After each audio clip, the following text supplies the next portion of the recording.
these and flag these, and I'll say we are prosecuting these cases. I also want to be sure that we're getting the word out to the public that those who are caught with these, if they're used in a crime of violence or a drug trafficking offense, it triggers a 30-year mandatory minimum.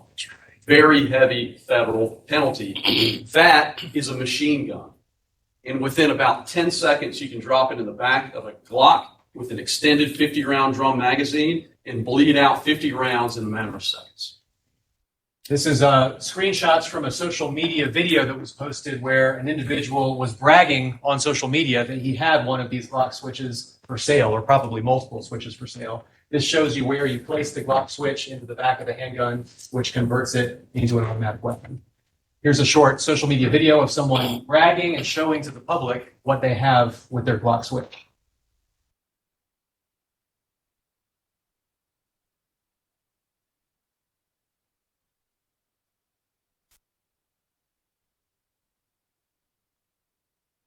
You can see all the folks who are watching live. This is gaining a lot of attention. Everyone knows what these are. It's worth mentioning that this came to law enforcement's attention when ShotSpotter picked up the sound of a hail of gunfire, and law enforcement went to work on social media and identified that this was the fellow with the Glock switch at that location at that time. And so this sort of ties in and illustrates that these are being manufactured, distributed, and then they're being sold on social media through avenues like TikTok or Snapchat. Anybody need this? Anybody need a Glock switch?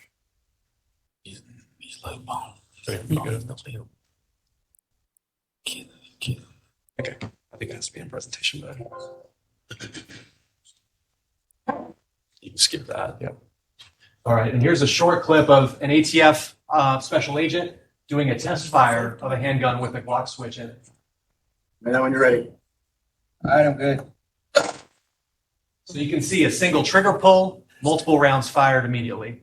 And if there's a drum magazine, that could be 50 rounds fired in a very short amount of time.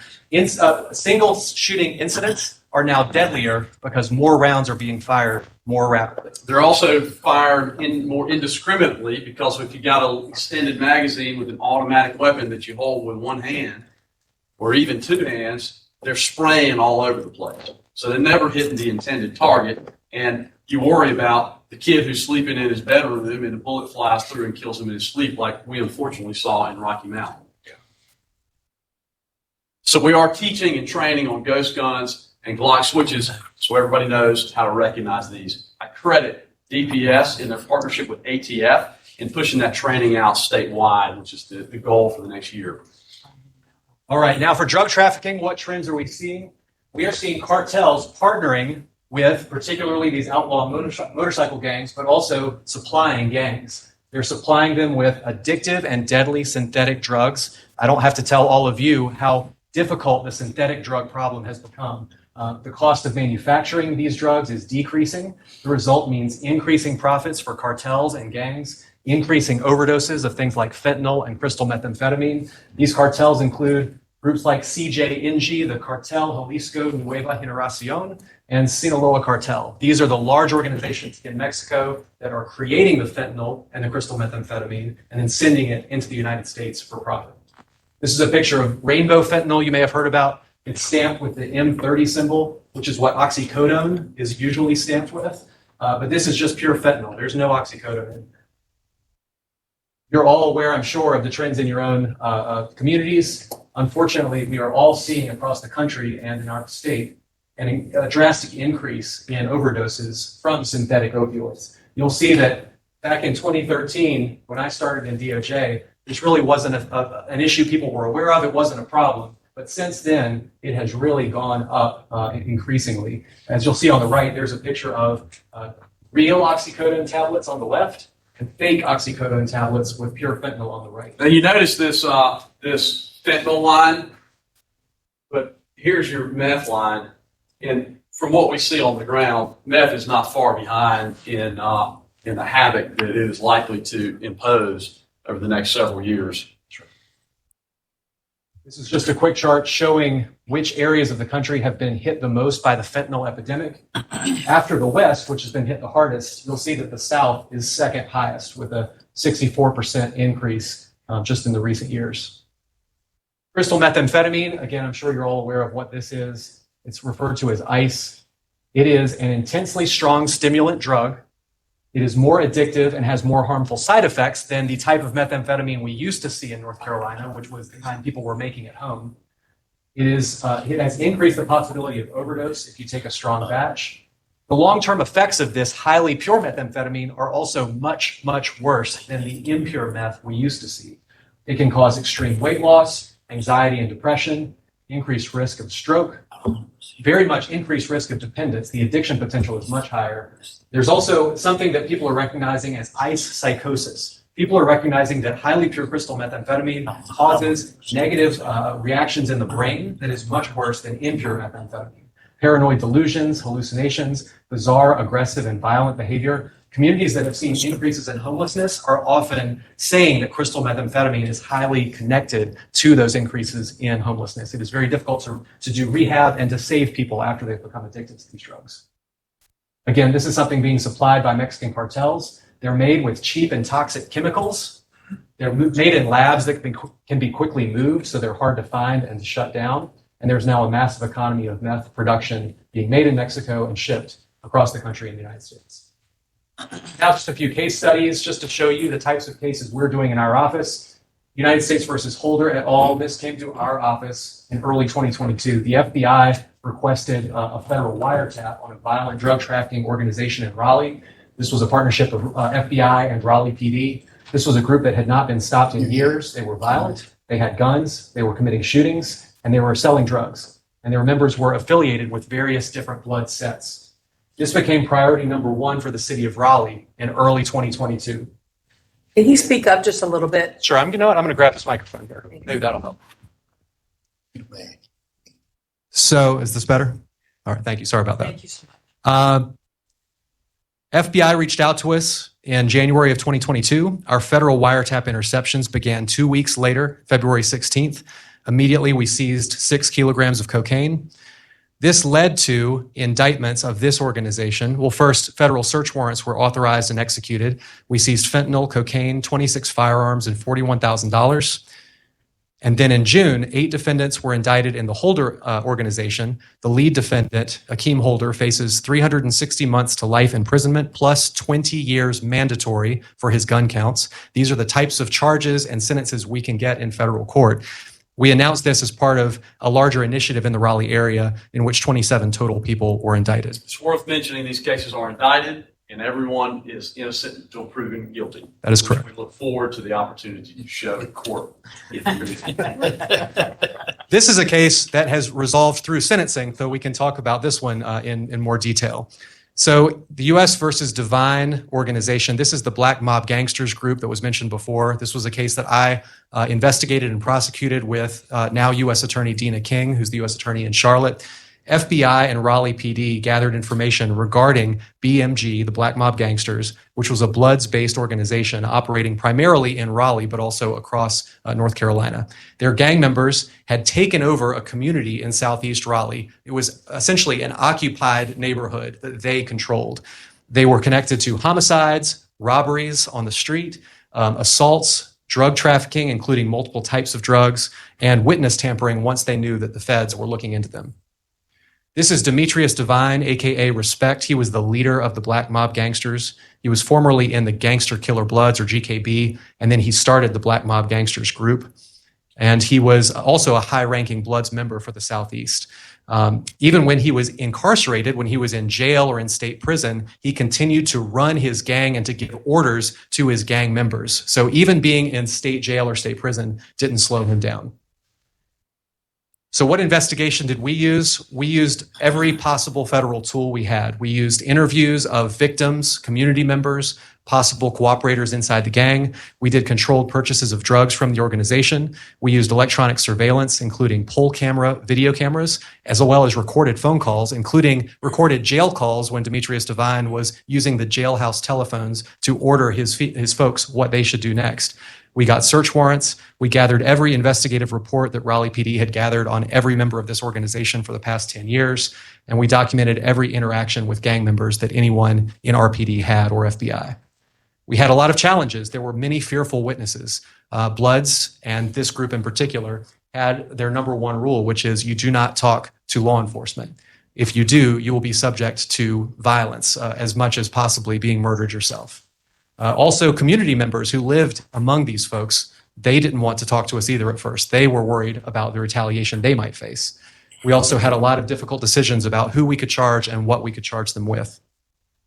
We eventually were able to proceed to an indictment after we convinced gang members to talk to us and a lengthy grand jury investigation. We also spent lengthy time building relationships with victims' families so that they would trust us and be willing to testify at trial if needed. We maintained our communication and our relationships with those families and with those gang cooperators throughout the process because of the witness intimidation that we saw happening. All right, a few just details we learned about this group, which is similar to other street gangs we see. These are groups that have rules and symbols. They have hierarchies. They are very organized in many cases. They also have particular turf. So this is that neighborhood that they took over. In the early 2000s, this was a peaceful working class neighborhood. People had barbecues, families got to know each other. They said that this was just a perfect neighborhood. This group took over in the mid 2000s. It was like living in occupied territory. Some people in the neighborhood said it was like living in a war zone. You can see on the right, folks in the gang, one particular gang member, got a tattoo of their turf to show we own the 500 block of Haywood Street in Raleigh. Again, this is just a few miles away from where we are right now. We also had to prove folks were members of this organization as part of our case.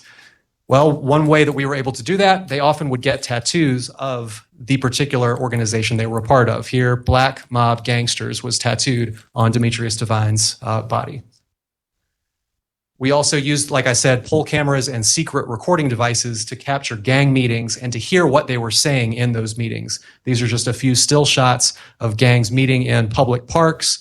This is a meeting in Greensboro where some higher level members were getting together. We were able to hear exactly what they were saying and see who was present. By listening into those gang meetings, we were able to determine who are the leaders, who are the lower level members like foot soldiers who are being ordered to commit crimes, and who are the higher ranking members like 4-star generals and big homies. Those are codes that were used in the gang to determine who was at the top and who was at the bottom. We also, this was one tool that I was particularly impressed by FBI and Raleigh PD. They decided to give, through a cooperator, they gave Demetrius Devine a handheld camcorder. And they said, through the cooperator, hey, Demetrius Devine, AKA Respect, would you like to film a rap video? Let's use this recorder, this camcorder, and let's just film a day of your life. And he did it. And so we had about a week or two of footage that our lead defendant took with an FBI handheld video camera showing exactly what he was doing every day. So this is one video we got from an FBI video camera handed to our lead target.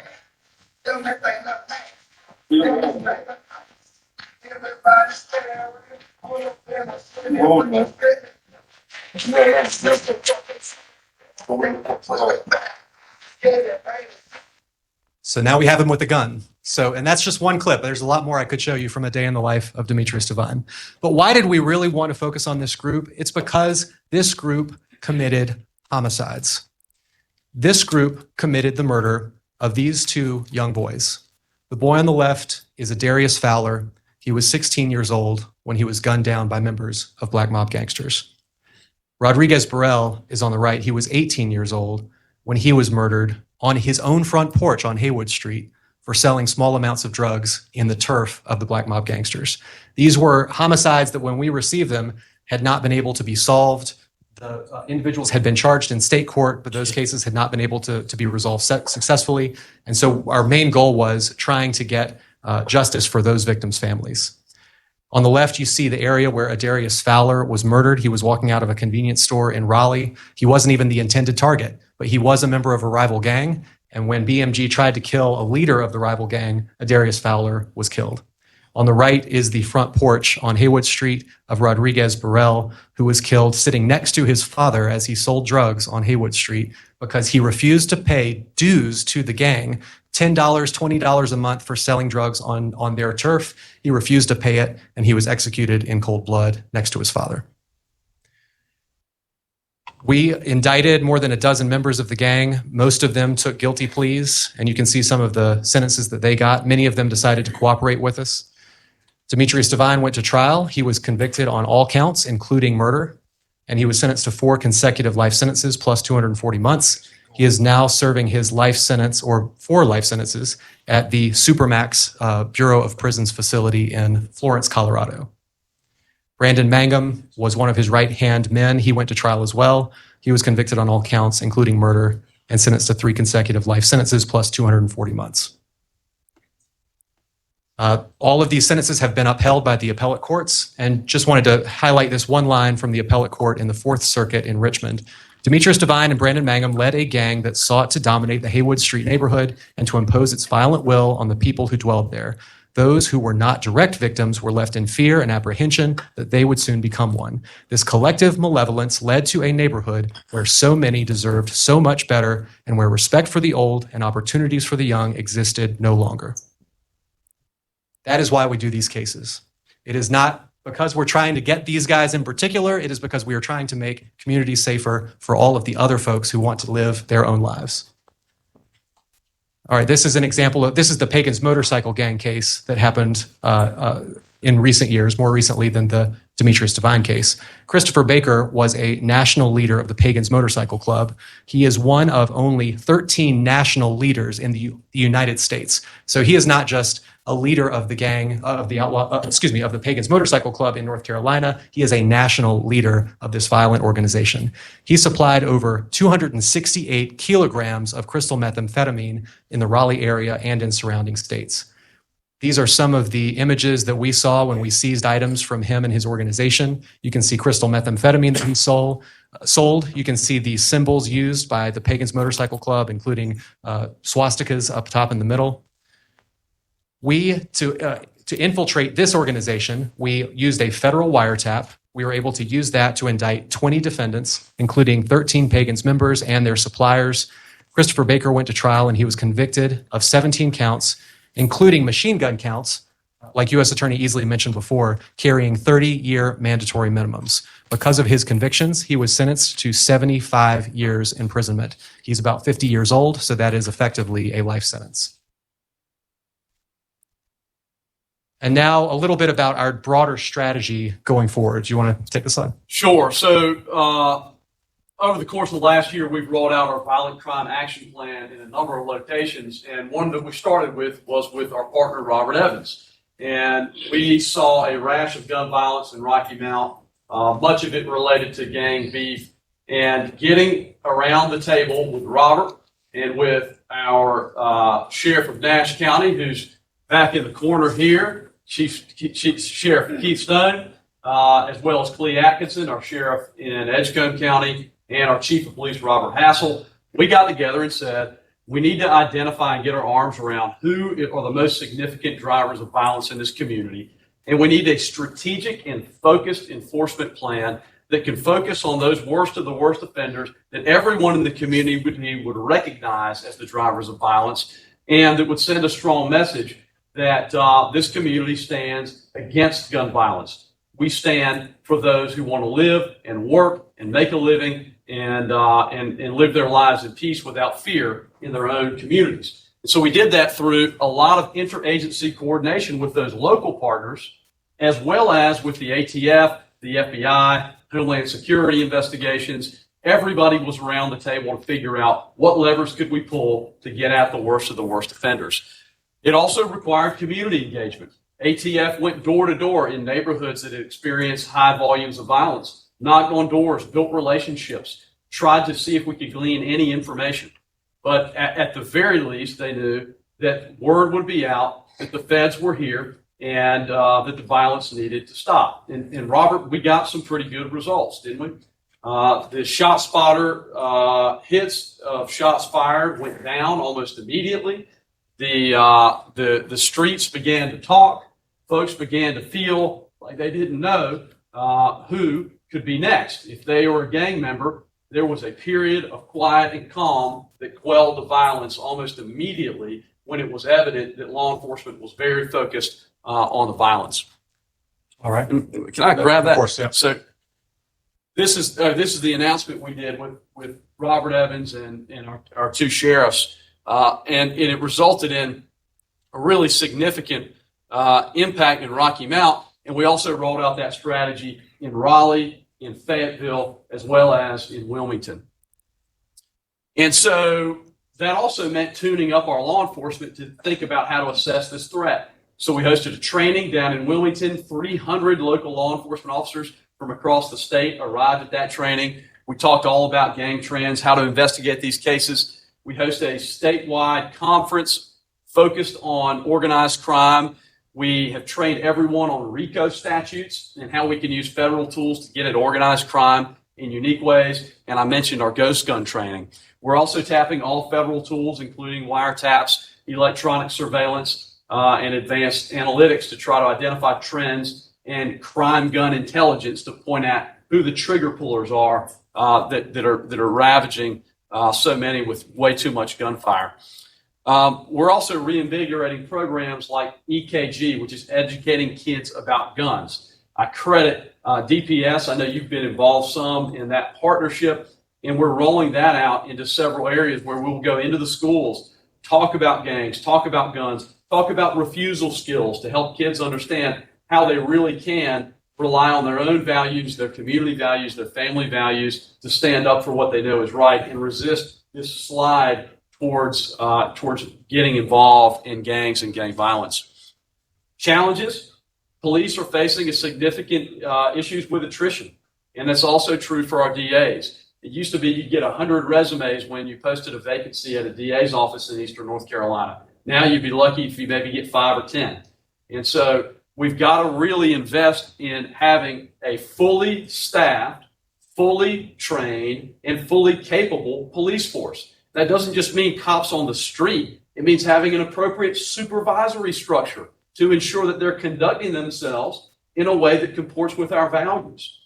Many officers are out there doing this job, and they're being asked to do quite a lot, but providing them adequate mentorship and adequate supervision so that they can train to be the type of law enforcement that we can all be proud of, that's something we've got to invest in. We also have to invest in the real training component to ensure that they know how to use cutting edge techniques to get at the worst of the worst offenders.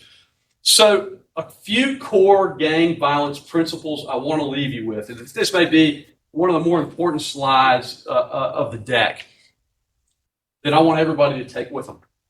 The vast majority of violence is driven by very, very few prolific offenders. And that's why a targeted strategy that focuses on those offenders is what can work. If we focus on those offenders, we build greater legitimacy in the community because we aren't painting all members of a particular neighborhood with a broad brush. We're not even painting all members of a gang with a broad brush. I don't want to stand here and say that everyone in a gang is a killer. In fact, the data shows that only 10 to 20% of even the gang population are the true impact players that are driving violence in the communities. And so when we take this as a core tenet of our strategy, that the very, very, very few most violent offenders are responsible for the most significant amount of the crime. In U.S. cities, 50% of homicides involve 0.06% of the population. It's the prolific offenders who are comfortable toting guns and using guns who are the ones most responsible for the violence, and that's where we have to focus the limited resources that we have. The second key gang violence principle is that group dynamics are what is driving this violence most often, and it's not always rational. It's retaliation. It's tit for tat. It's gang beef. It's beef between two people over a girl.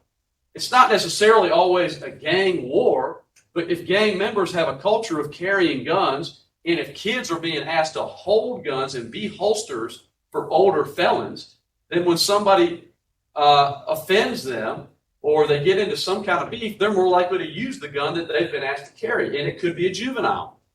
Feuds between different gangs that go back and forth. And so they're not always rational displays of violence. The third main point And thank goodness we are all getting a lot smarter on this. Victimization and trauma and how it drives violence. There is a cycle of violence, of victimization, of trauma that begets more violence. And it's not just the tit for tat retaliation. That's part of it. But the data also shows that being a prior victim of gun violence makes you at much higher risk of being a shooter. Being in a family of someone who is a victim of gun violence makes you at greater risk of perpetrating violence. If you are a sibling of somebody who is higher up in a gang, you're at higher risk. So in the modern era, we have a greater ability to use our intelligence to identify who the worst of the worst are, so we can focus our enforcement on them. But we also have a unique ability to identify who is at greatest risk and is most susceptible to being co-opted by a gang and roped into violence. And we've got to use that intelligence, and we've got to have focused strategies that get at it. And the last main point, and we know this well, is that gangs thrive on injustice. They thrive on perceptions that this community is cast aside, that they're forgotten, that nobody cares about these kids. And the gangs go to where the lost are. And frankly, they sometimes do a better job at going where the lost are than we do. We've got to get better about that. We've got to show that law enforcement is there to work for the community, to help the community. So we improve clearance rates on the gun violence that occurs. We show that justice can be done, and we restore societal norms in some of these areas where gun carrying and gun violence has been commonplace, where folks have adjusted to believe that that's just the way it is. And if we can deploy a strategy that meets and satisfies the reality of these principles, that is a strategy that will work. It is a balanced strategy that is even-handed with its enforcement on the worst of the worst and its prevention for those who are at the greatest risk. So a focused approach is what I would encourage all of you as the policymakers, as the leaders, as the advisors to our governor and to our legislature, a focused approach on enforcement and on prevention. That means sometimes surging social services to communities that are really struggling. It also means creating opportunities for folks to find employment, health care, drug treatment, training, and education. The model that does that best, according to much of the literature, is GVI, Group Violence Intervention.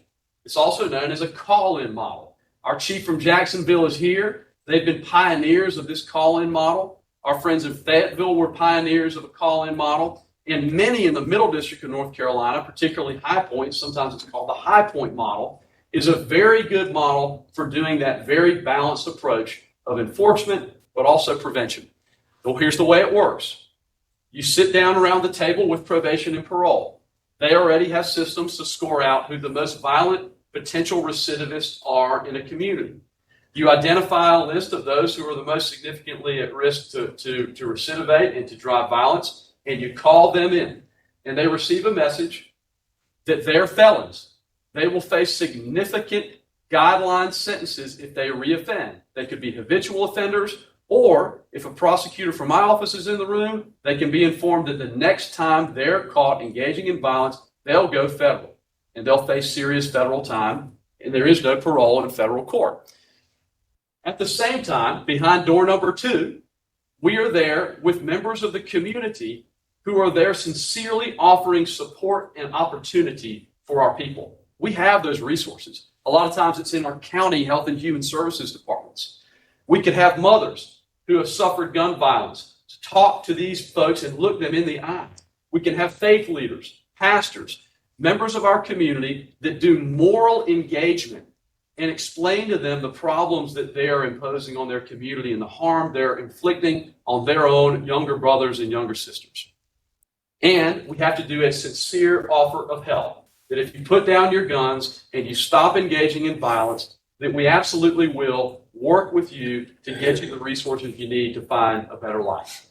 That's a model that you've used in Jacksonville. Am I right, Chief? You called in a number of people over the years. I know you're restarting that program now. How did it work? Well, before COVID, we did it twice a year, brought people in.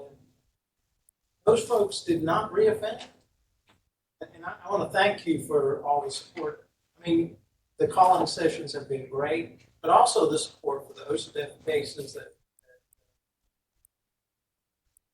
I think we've been able to keep the gang violence in our community low over the last 10 years. I think it's in part, it's the partnership that you all have helped us with. We have 4 or 5 officers assigned to different task force, ATF, FBI, DEA, and those officers have done wiretaps. They've done, and that's really multiplied the effect. I was thinking as you were talking about those gang activities, a couple of those cases were not even centered in Jacksonville. They were centered in New Bern and Goldsboro because we've been successful in the partnership that we've had with you. So that's right. And you've deployed that very balanced effect, right? Strategic and intentional enforcement on folks that are indisputably the worst offenders, but bringing in people that we think that we really can save and making an honest shot at giving them a better life. And I commend you for that strategy, and we're proud to partner with you on it. So we recommend focused enforcement. We recommend support, all support for community intervention programs, and the Governor's Crime Commission has done quite a lot in that arena.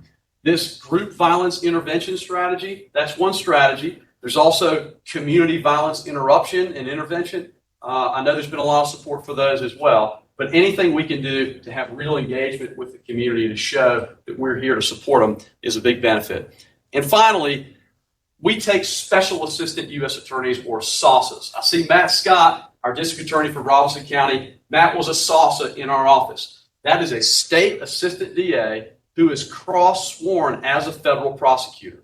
And they can focus in communities of need on cases like this. And so we encourage support for those SASA programs. And if our DA's offices are fully staffed, and if they can get grants from the Governor's Crime Commission and others to staff special assistant U.S. attorney spots, that's a state DA that is cross-sworn and has access to a federal grand jury and can bring those focused cases on shooters, those that are making the bullets fly in the streets, those that are recruiting kids, and those that are undermining societal norms in some of our communities. They can be taken federal, and we can make a credible message to them that the next time they engage in this violence, they'll be taken federal. And that's an important aspect of the tool. Enforcement's not everything. We won't arrest or prosecute our way out of it. And that's why the balanced approach of having real support for people is, I think, the key to the puzzle. So with that, we're a little over time, given that we had some technical difficulties at the outset. But any questions before we hand it over? I know everybody's anxious to hear from our friends at Juvenile Justice to talk some about the trends we're seeing with Juvenile. So I don't want to eat too much of anybody's time. But any questions? All right. I got one. Yes, sir. Sheriff Burkhead, Durham County. I get this question all the time, and you're absolutely right. Thank you for the presentation. We're about to deploy PSN once again in Durham, Congratulations. and working with U.S. Attorney Sandra Harrison in the Middle District. Yeah. I get this question all the time. Where are all of the guns coming from? And there's no real one answer, but what are you all seeing in the Eastern District? Because everything you displayed, we have in Durham and Orange in the middle. The high caliber weapons, the high capacity weapons, the ghost guns. How are they coming to our state and really just staying here? Yeah. What are you saying? So I'll take that in two parts. We'll do just the firearms in general, and then I can talk a little bit about the ghost guns. Straw purchasers, often girlfriends or affiliated people who are loosely associated with these gangs, who are non-felons, are often coaxed into going in and buying firearms. And when you see a young woman, 21 years old, go in and buy $7,000 worth of Glocks, that's a pretty good sign that what you have is a gun trafficking scenario. And we've had a young woman who was an honor student at one of the local colleges who was dating a gang member and went out and was buying firearms for him. And so the access that folks have through straw purchasers very quickly gets guns in the wrong hands. That is why it is so critical that our local law enforcement does e-trace and NIBIN. Those are two tools that ATF has for crime gun intelligence, so that when these guns are picked up, we can identify who bought them, and very often we find a very short time to crime. So if I see a young person buy a bunch of guns on a single day, and within 7 days, it's been used in a crime and picked up at a crime scene or in the hands of a felon, we know we've got a straw purchaser on our hands. So our office is prosecuting straw purchaser cases, but also trying to amplify the message as a warning. Do not buy a felon, buy a gun. And one other example of a case we just sentenced a week ago. A couple in Williamston, North Carolina, would go to the Academy Sports and Outdoors, and they would load up over 100 firearms bought from the Academy Sports and Outdoors and a few other gun stores in eastern North Carolina. And they got connected with a guy from Connecticut who was a gun runner. And he drives down what we call the Iron Pipeline. North Carolina is the southern tip of the Iron Pipeline, where it's easy to buy guns. These folks go in and get them. They hand them off to folks from up north who run those 100 guns up the East Coast and sell them for more money up there. And in that case, and among those 100 guns, we had them in the hands of a killer within 7 days. That gun was picked up in a homicide. And there were other instances where North Carolina bought guns by non-felon North Carolinians for money, wind up in this scenario. So they don't all go to Connecticut. A lot of them stay here, and they make their way into Durham and everywhere else. And you see this sitting Granddaddy's revolver. These are serious firearms. Sheriff Stone. The other one is we need an initiative on locking car doors. Every one of them that we're finding in our local communities is hitting door handles. Young gang members go across the city. They don't take your radio out anymore. They don't mess with your change. They check 3 places: the door, under the seat, the console. Only thing they're looking for is the gun. Our budgeting for drug interdiction money and all that type of stuff for undercover work is all going to guns, because a $400 gun costs $800 on the street. And that's what we're seeing. Unlocked car doors is the number one way pistol getting on the street. We heard about these kids putting in work. That's Yeah. checking car doors, right? And they know how to recognize a NRA sticker, and they say, "Oh, this guy's likely to have something," you know. Or the four-wheel drive pickup truck. Yep, driving a pickup truck. Let me check that one. So they'll put in work and they'll recover these, push them out, and sell them on the street. It's a huge issue. Now the ghost guns, they're increasing. I don't want to suggest that ghost guns are somehow the majority of the guns we're finding. They're not. But the increase is pretty staggering. 2019, 7,500 ghost guns were recovered at crime scenes in America. 2 years later, it was 20,000. And so they are proliferating. For $300, I can get a little 3D printer, a little over-the-counter consumer 3D printer. I can get it on Amazon. Any number of companies makes it. And with $15 worth of plastic, I can print out as many Glock switches as for everybody to have one in this room and turn their gun into a fully automatic, Uzi-style machine gun. I can also 3D print aspects of what would be a Glock and then buy parts legally online and assemble that, and you can do it in about 15 minutes. It is incredibly easy. And that's of serious concern because those guns don't have serial numbers. When we do recover them, we can't identify who bought it. It makes it harder to identify the shooter. It makes it harder for us to clear cases and solve crimes. But I commend you for your embrace of PSN. And Sandra Hairston has been a pioneer of these GVI strategies for decades. So you're in very, very good hands. Yes, sir. All right. Thank you. Thank you.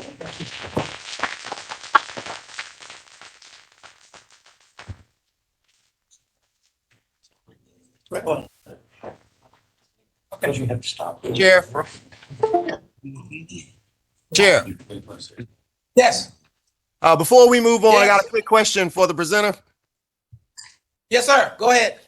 Number one, the resource officers in the school systems have access or the contact information to the programs they're trying to reinvigorate, to gain more Yeah. knowledge regarding gangs and the guns that you just mentioned.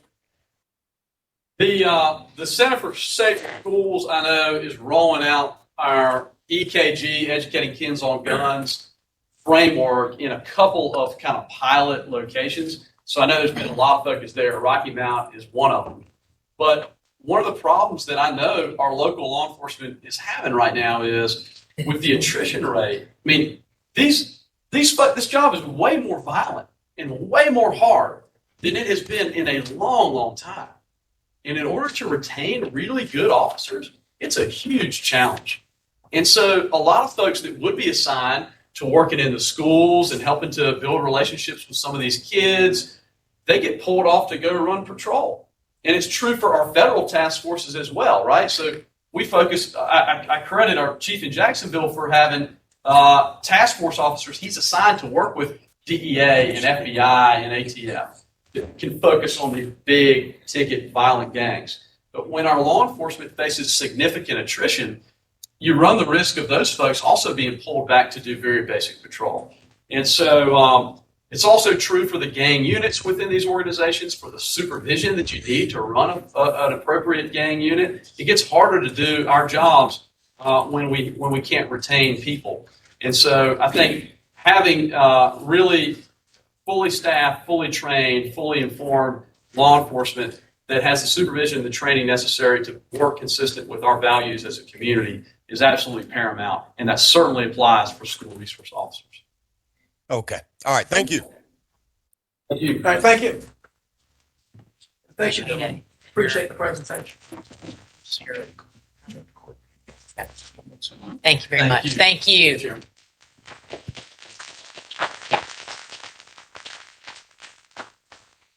All right. I wanted to give a quick update about what's happening at GCC. I'll try to be brief. I wanted to make sure everybody knows. This is the number of applications we've had so far, 500. Last time we had 40 more. So last year we're slightly down from that. We're also about $27 million less in requested money. So just to give you an idea from last year. And then this is what we were awarded. So about half is what you are going to have to drop the requests when you're going through and scoring, just for sheer funding, based upon this number. This is also the first time JAG at 197 is beating VOCA. So in terms of the number of requests. And so just to give you an idea of where things are. I also wanted to make sure that you knew that we were awarded the Byrne State Crisis Intervention Program. It was a formula. We received $7,619,902 for that. For those of you who are not aware, what we call it SCIP, or the federal government calls it SCIP. SCIP is basically going to provide funding for the creation and implementation of extreme risk protection order programs for state crisis intervention court proceedings and related gun violence reduction programs and initiatives. So that is the primary focus of SCIP. So we will be moving forward with that this spring and coming up with new initiatives in that regard. So just be prepared for that and word to be on the street on that. Going back to the applications, like I said, JAG is ahead. This for the CJI, this gives you a quick summary of what it is, where the funding requests were coming from. For JJ, most of them in the community violence intervention area. VAWA, victim services, and VOCA. As usual, underserved is going to be the primary area that we're going to have requests and the largest amount of money. So just be prepared that these are going to be decisions you're going to have to make in the coming couple months. I think at the end of March is when you're going to start doing the scoring for these. So I want to make sure you are prepared for that. I know there's going to be trainings on in various committees on how to go about that. Please, please, please make sure if you are having a problem scoring all of your grants, that you are reaching out to your committee chairs so that we can make sure that they get at least 3 of you scoring each one of those grants. So, because when you're assigned, you're one of the 3 that are assigned to that. So it's important that you actually score the ones that you were assigned. So if there's problems, just reach out to us and we'll work with you. All right, now, Billy, I think you're next. Billy Laster is the Deputy Secretary for Juvenile Justice and Delinquency Prevention. He's also a member of commission. So, Billy, it's all yours. Thank you. Great. You want to click for me? Yeah. All right. Good morning, everybody. Good morning. So I know that Mr. Easley did an excellent job of going over kind of the landscape of where we are with gangs across the state of North Carolina. So what I'm going to do is take a slightly different approach and talk about what that effect has been on juvenile justice and what we're seeing on how that's affecting kids across the state of North Carolina. So this is not going to be signs and symbols, and because by the time I learned those signs and symbols, they're already outdated because they're smarter than I am. And so what I'm going to really talk to you about is how can we intervene with young people and keep them out of this gang culture, and what are we seeing as the trends? And so the first thing I wanted to show you here is just the number of complaints that we're seeing on juveniles across the state of North Carolina. And we definitely have seen an uptick in the last year. So this chart here shows you the number of complaints.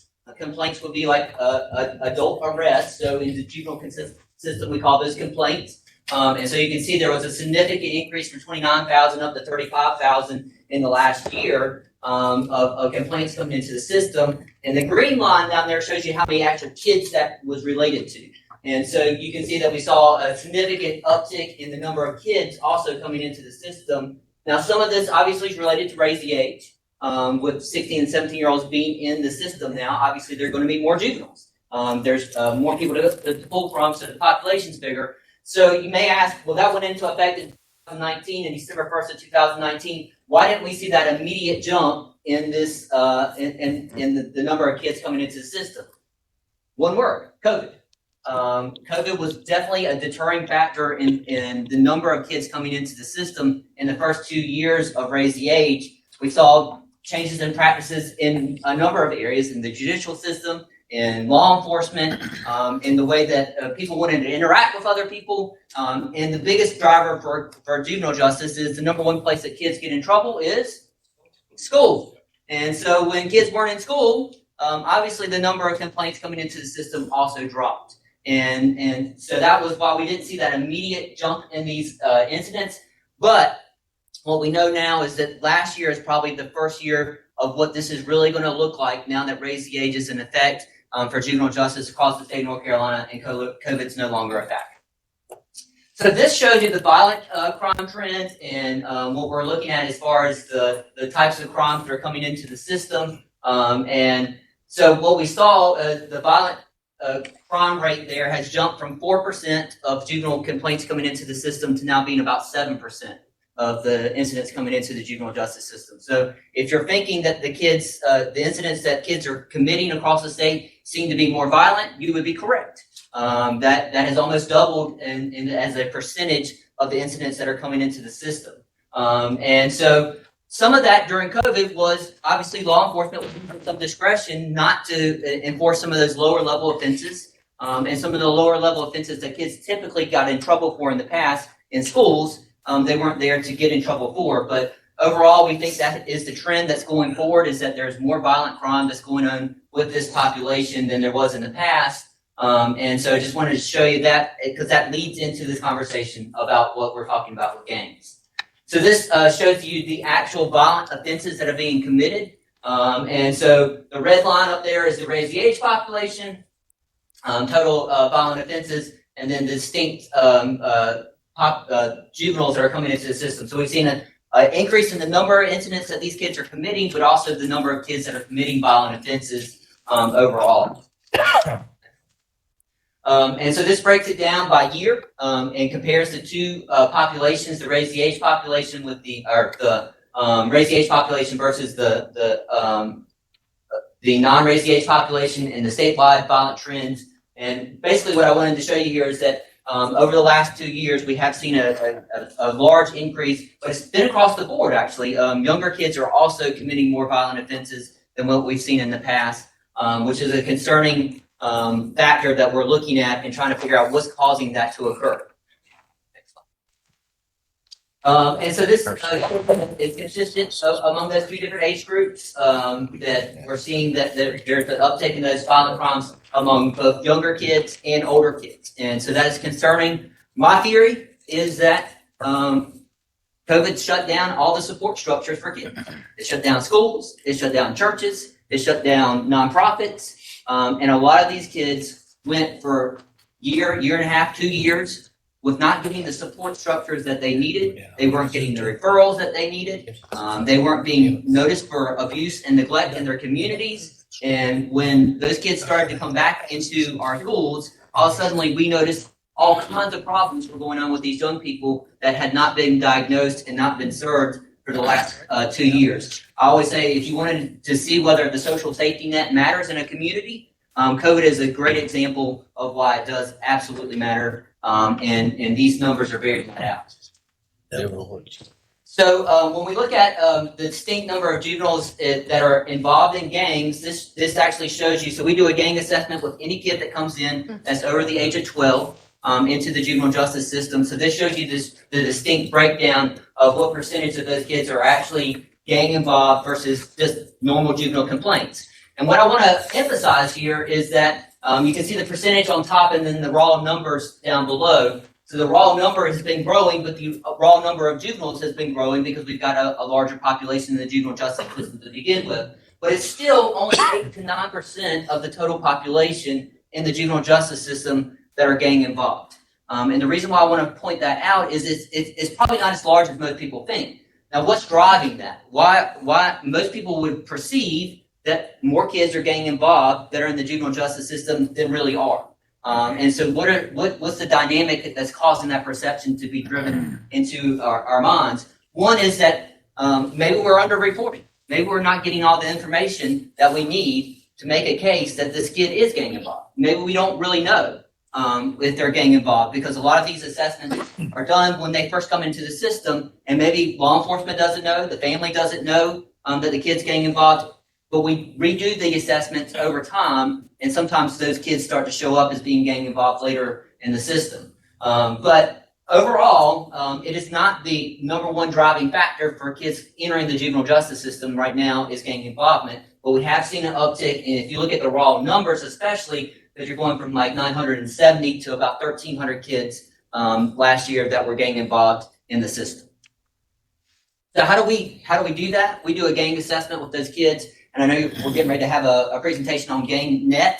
We based our gang assessment off basically the same questions that are in the Gangnet system. And so if you're familiar with Gangnet at all, you're probably familiar with these questions. And then if we look at whether or not how they score on those questions to determine whether or not they're gang involved in the system.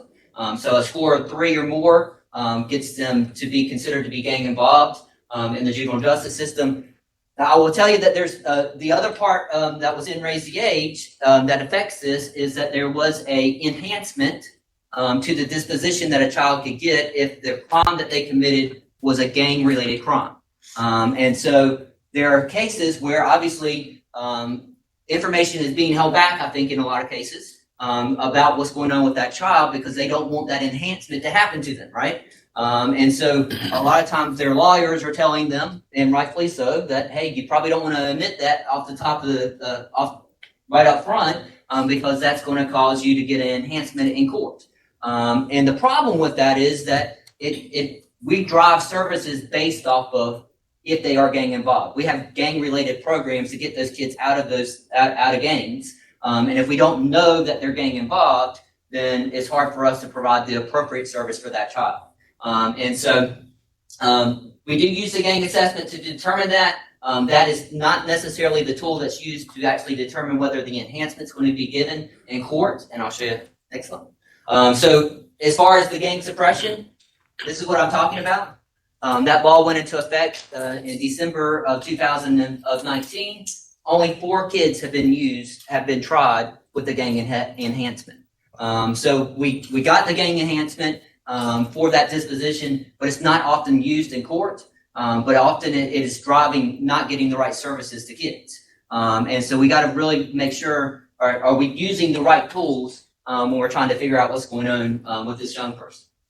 So I wanted to show you what are the overall risk factors that are driving those kids into the system. And gang involvement is just one of those. But a lot of the other factors that are driving young people into the system, 36% of them have mental health problems, right? 36% of them are coming into our system, and those are the ones that have already been diagnosed or are showing that they need help in the mental health system.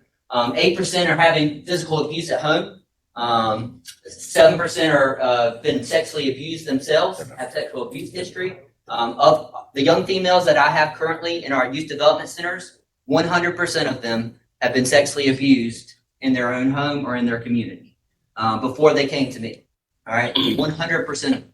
88% of all females coming into the system have post-traumatic stress disorder from being victimized in their communities, usually sexually abused in their communities. And so if we're going to look at what's driving kids into the system, yes, those kids are being used by gang members to be sexually abused. We need to be targeting the adults that are doing that are allowing that behavior to happen to a young person. Because they're the ones that are allowing these young girls. I will tell you when I go in and talk to them, they will tell you that their cousin that's a gang member is the one that's trafficking them in their community. Those are the people we need to be targeting and figuring out how do we stop that behavior from happening. 34% have alcohol or drug abuse. 9% have the other neglect syndromes. 10% of them are homeless.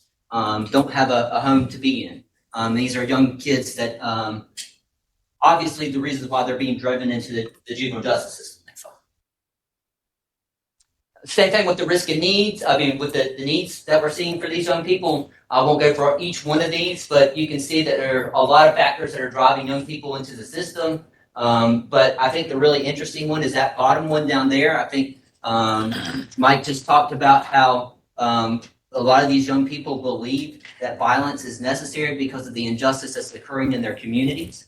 It is a skill that's being taught to them at a young age.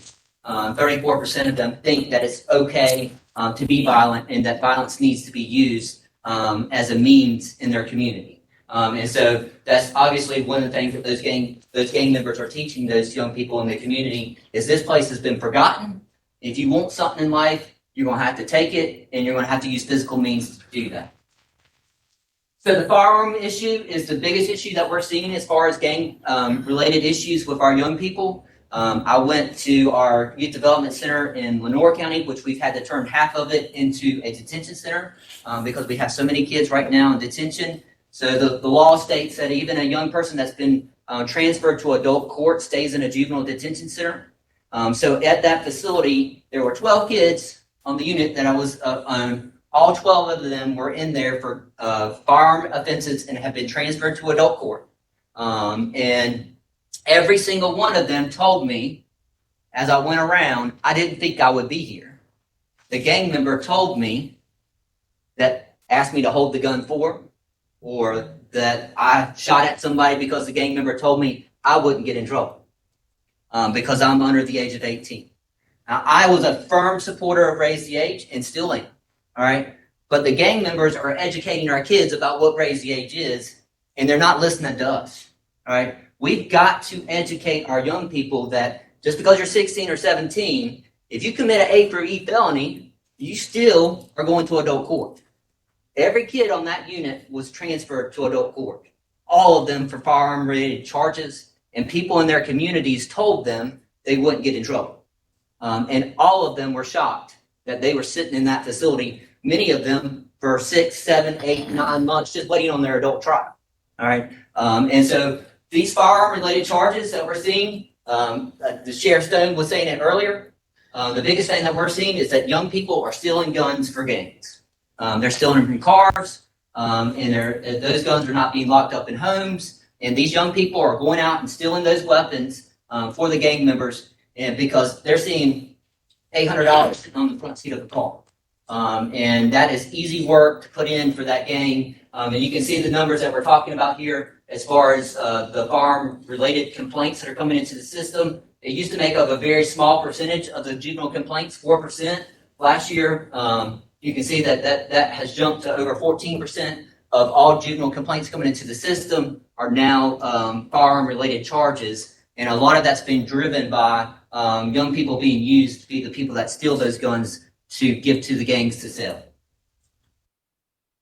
And these are the charges that we're seeing that are coming in as far as firearm-related charges. And you can see all of them are obviously serious crimes, and we're trying to work with young people on educating them through the EKG program that Mike was talking about a few minutes ago. We're piloting that in areas across the state. We're using that in all our juvenile detention centers now. I'm working with some senators right now to work on a bill that every kid that gets a gun-related charge would have to go through the EKG program as part of their supervision plan while they're in juvenile justice.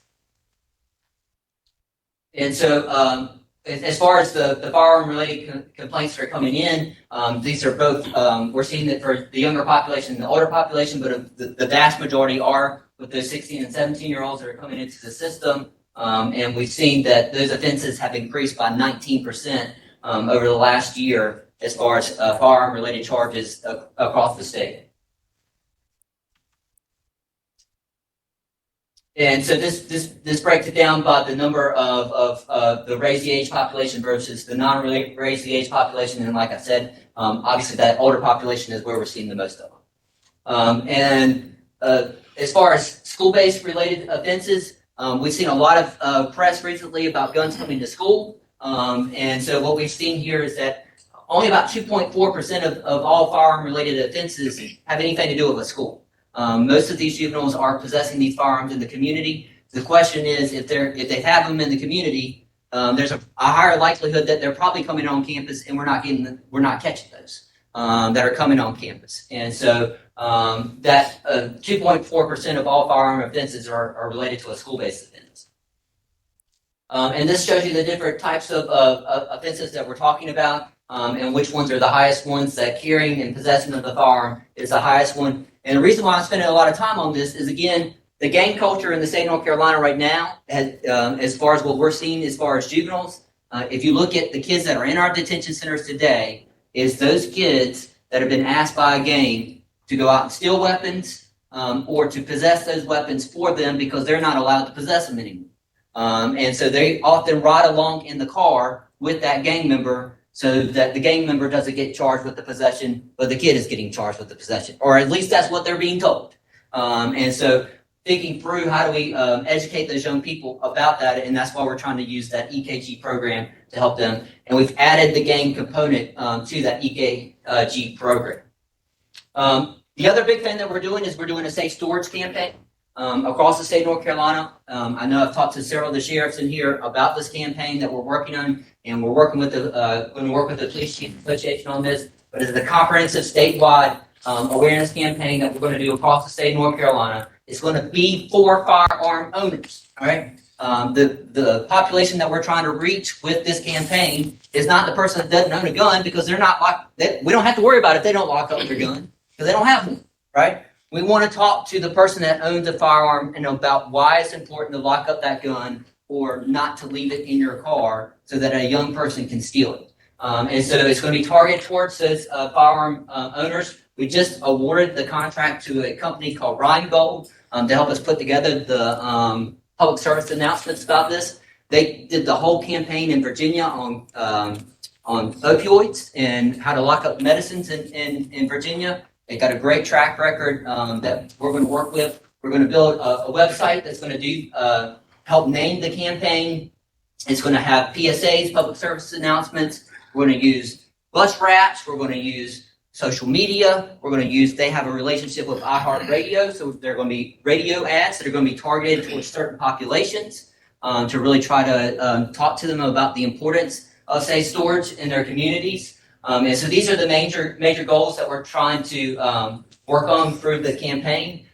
Dispel some of those myths about safe storage, what it means. It doesn't mean you're not going to have access to your firearm if you use safe storage. That talking to them about the equipment that they can buy, the different types of locks that are available, the different types of storage containers that are available. Some of them are very biometric centric that you can get easy access to that firearm if you still need it. And so we really want to talk to them about what that looks like. There was a bill that's already passed the Senate and the House, different versions, that also are supporting doing the safe storage campaign and continuing it for the next 2 years. It passed almost unanimously. I think we missed 2 votes in the General Assembly to support the safe storage campaign. So we got bipartisan support on this issue. It's very important that we start getting to adults, because this proliferation that we're seeing in our communities of firearms. There was an article, if y'all saw it in the News and Observer yesterday, about the thousands and thousands and thousands of weapons that our law enforcement agencies are having to store so that those guns don't make it back onto the streets. And that's another part that we want to look at in this whole campaign is how do we work with law enforcement if they want to not resell those weapons back into communities. And so that's it. I knew Easley was going to talk a lot about the gang culture itself. I wanted to focus on what is the issue the direct issue that we're seeing, the direct trend that we're seeing in juvenile justice as far as what gang culture is causing in our communities. And the big thing that we're seeing is that our kids are being used to sell drugs, one, but the biggest one is firearms. The firearm proliferation among our young people and using our young people as the person that goes and steals those weapons has grown immensely. And there are lots of easy targets out there. And so we want to work with our gun owning public to help them understand what their responsibility. Yes, they have a right to possess, but there's a responsibility that goes along with that. We are working with the actual firearm distributors themselves, a lot of the gun stores, to help to distribute this information to the people when they buy their firearms. And we also are we want to work with the sheriffs. So when people go in to get permits, if that's still going to be part of things that they have to do, that there will be literature that will be available there and videos that they can show in their sheriff's offices as people come in to get permits or to come in to do the concealed carry. We're working with all the instructors across the state that do concealed carry to make this part of the curriculum on, say, storage, that they would add to their concealed carry curriculum that they're teaching in their locations. We think if we could cut off the adults that are allowing those guns to easily get into the hands of kids, then we could really start to change some of that culture that's really leading to a lot of the homicides and the increased numbers of deaths that we're seeing among young people. If you haven't seen the overall numbers, last year we more than doubled in the number of juvenile homicides in the state of North Carolina, and we're almost 50% higher than the national rate right now of youth homicide. And then youth suicide is also going much higher. Number one way that youth suicide is committed is by a young person in a house getting access to a parent's gun and shooting themselves. Last year, that was the number one way. It used to be that only young males typically committed suicide that way, but we've seen a huge increase in the number of young females that are also doing that. And so we want to talk to parents about how do you store that weapon so that a young person doesn't make a rash, quick decision to harm themselves in their own home. A tool that you thought you were buying to protect your home is now being used against somebody in your own home to commit suicide. And so those are the goals of the campaign. We want to work with you guys. Part of the campaign, especially for our law enforcement folks in here, is we are going to buy gun locks. We're spending a significant amount of the money for the campaign on buying gun locks that will come with educational materials. A lot of our legislative members, when I talked to them, really wanted us to try to push safes, gun safes. And so they're actually looking at having a sales tax holiday for gun safes to be purchased so that people will get a discount to buy those gun safes. So that's another bill that legislative members are looking at to try to make sure that people have the tools they need in their homes to make sure those guns don't get into the hands of kids. And so I know I didn't spend a ton of time on the gang part itself, but this is the trend that we're seeing, is that young people are getting their access to guns because gang members are asking them to do that, and those gang members are also asking them to go out and steal those weapons so that they can profit from them. And so we really want to work on that issue. There's a question that has been posed. It says, can our local DAs hold the owners accountable when the owner neglects to store their firearms safely? Clearly, we are seeing the impacts. Yes, so there are laws that can do that, and our laws are not quite as restricted as other states, I will say that. But there are, and I think in your district, Robert, I think there was one that was charged just recently with that. I think last week, if I can remember correctly. I know that we had a 3-year-old that shot himself just recently, took the gun from their parents' glove compartment in their car in Johnson County. Those parents have been charged by the DA for not locking up the weapon correctly. In just January and February, we had 5 kids under the age of 5 shoot themselves with their parents' gun. Just in January and February alone. And so that is something that is completely preventable. We can stop that. And it's just educating people, especially people that just recently went out and purchased a firearm during the pandemic, that did it because they wanted to keep their family safe, but they may not just know the rules and may not know the best ways to protect their family from that type of thing happening, and that's what we want to educate them on. Here, did you have something? No, sir. Okay, I'll find it. Thank you. Here's the point made. Okay. Any other questions? Thank you. Why don't we take a quick stretch? Thank you, Philip. 10 minutes. Perfect. In the meantime, Jennifer.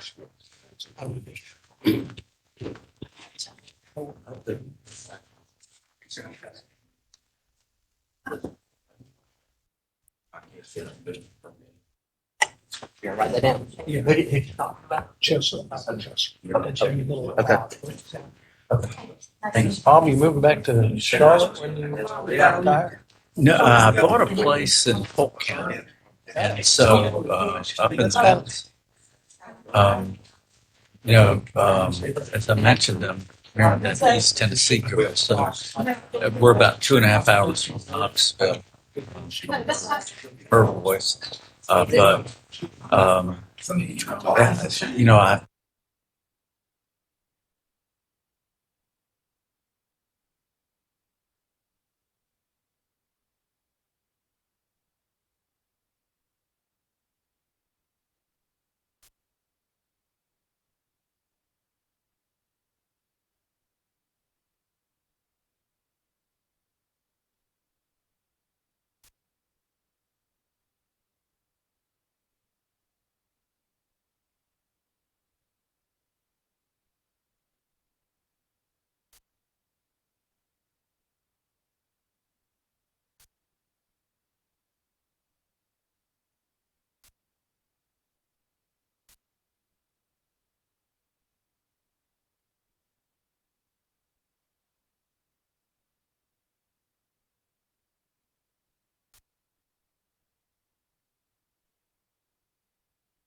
To Crestron.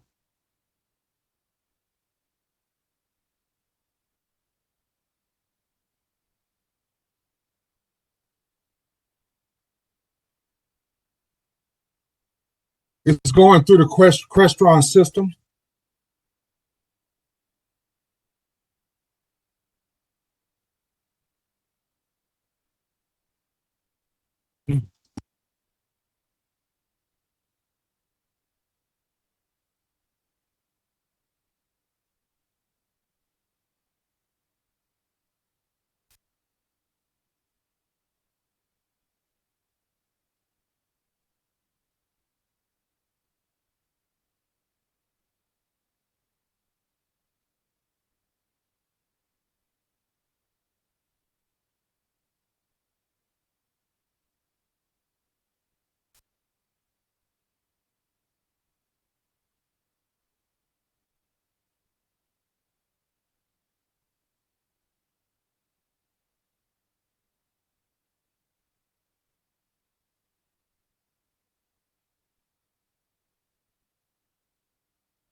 Keep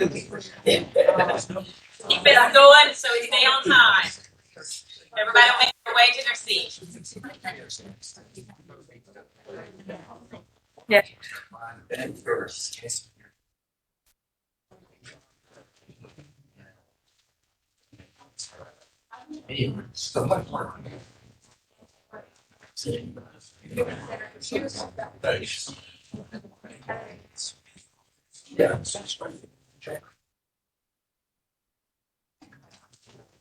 All right, we're coming back together. All right, let me go ahead and do the next introduction.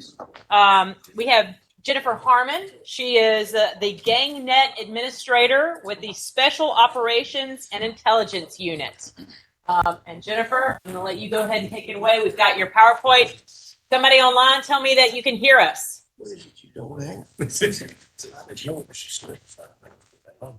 Someone online, tell us that you can hear us. We can hear you. I can hear you. Yes, I can hear you. Thank you. Perfect, thank you. Good morning, I appreciate you having me in here to talk about Gangnet. No, I'm sorry, I'm trying to. Yes, yeah, you're here. Take it out. Take it out. Okay. There you go. Good morning, I'm having pollen issues, I apologize for that. Can you hear me well? Good, thank you. I'm Jennifer Harmon, I'm the administrator for the eastern half of North Carolina. We have Jennifer Holsty is the western half administrator. We work together, not really designating a line there, but we try to train and make awareness of Gangnet throughout the state. And then we have our admin assistant, Megan Hayes, and Jeff Sipes, who is filling in right now for the director at this point. So we had presented, I think, last year our goals, and I wanted to give the update on those. Our main concern was to update all of the user data that was going in. We had an issue with gangs being entered as specifically a regional gang when it was a nationwide type of a gang in that way. And so we've had, I think, 734 gangs removed. We've updated the criteria as to House Bill 138 changes. And that's been something we've been adding in through training. So right now,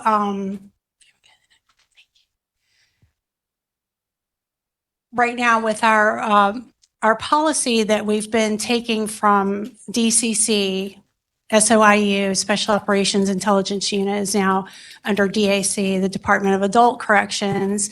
And we've updated that policy to go out to all the prison personnel so that when they have the validation criteria, it's uniform across the state. As we teach, because we teach all the agencies within the state, including federal, state, local, county agencies, we try to maintain that standardization throughout the state. So that has been something we've been working on. In 2022, we had 49 training classes, which is roughly double of what we had the year before. We're very proud of that. And it added 374 new users to Gangnet. Those, we've been working in conjunctions with community colleges, but what we really need is to have each agency, I guess, increase the awareness. And that's something that Jennifer Holsty and I have been working on, is to increase the awareness of what Gangnet does. So I know that a lot of you have worked with Gangnet extensively in the past, and then we've had some that are sort of being introduced to that. So as a brief overview of Gangnet, it's an investigative tool that can sort of compile the criteria and the information so that every agency has access to that. As an example, if you have a police department that is using a 3 criteria validation scale, they only have 2 criteria, then they could reach out to other agencies through Gangnet in order to compile that and have the person validated. You said that's been a struggle, especially with smaller agencies. I was recently in Manio, and that was one of the issues that they had. So you may have an offender commit a crime in maybe Asheville, Cherokee County, something like that. They have one validation criteria that's been worked on with an investigator there, but they're unable to come up with the 3. This is a tool for that. We try to represent each of, I was really happy that Mr. Lassiter and Mr. Easley spoke about these before, because the conferences have been a great help. We normally take a booth there so that we can create awareness of Gangnet and let other agencies know that aren't using it. We have some power users, they're just on Gangnet every day entering information, and some that are not as active. So we want to give out some help with that, give some additional training maybe, or just make awareness of what Gangnet can do. There's a space for attachments. So as far as on an investigatory take on that, if you have maybe a kite from a prison that a law enforcement agency on the outside would never have a chance to see, this could be uploaded under attachments in Gangnet, and then that way there's access to all the law enforcement agencies that way. We also assist, so the administrator in the West and myself, we go to any agency. We will set up as much time as required to go out and walk through that process, the Gangnet process, with any of the officers. Some agencies like to only have maybe an administrative member, sergeant and above, something like that. And then other agencies use officers throughout. And we try to give as much information that we can to help them keep theirs together. So with, this is what we spoke of before. We were taking out old inconsistent data that had been an issue from changing it over on the server. The server is now with NCDPS, and it has a more extensive reach. We had 3 nodes, and those nodes have been compiled into 1. So that way it's easier for the user. They don't have to switch. They don't have to maybe guess of where the information they're looking for would be housed. And we've just cleaned that up as much as we can. We're also have a data entry person who is going to be on there adding our information from either from corrections from the inmates or from anyone on probation or post-release, and also maintaining the relationship with juvenile justice. So the gang in the criteria, as we know, it's 3 criteria required. And as I was speaking about that before, some agencies don't have access to the tools or the resources that a larger agency has. And I think that's really important. It also speaks to officer safety, in that information that a large department has needs to be shared with those smaller departments that don't have the resources for other types of maybe software or record keeping in that way. So it's a good sharing tool to help each agency work together. Right now we're at 79 counties. I'm excited about that. My goal is 100 counties. The green ones here are the new ones that were introduced in 2022. So my goal would be to have every county access. Sorry. If you notice, it's each coast here, and then over here on the western half, it's sort of in groups. And so that just kind of speaks to the information sharing. Intelligence sharing is so important, especially in this age. Always in my class, I say that the gangs are sharing the information much more than we are. So we should seek to improve that. Thank you.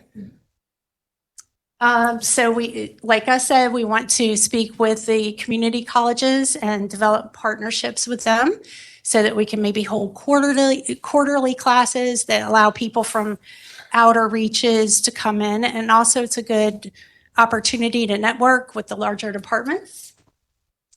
And we also have the NCGIA, the North Carolina Gang Investigators Association. We have that conference. South Carolina just had theirs last week. And then North Carolina is in August.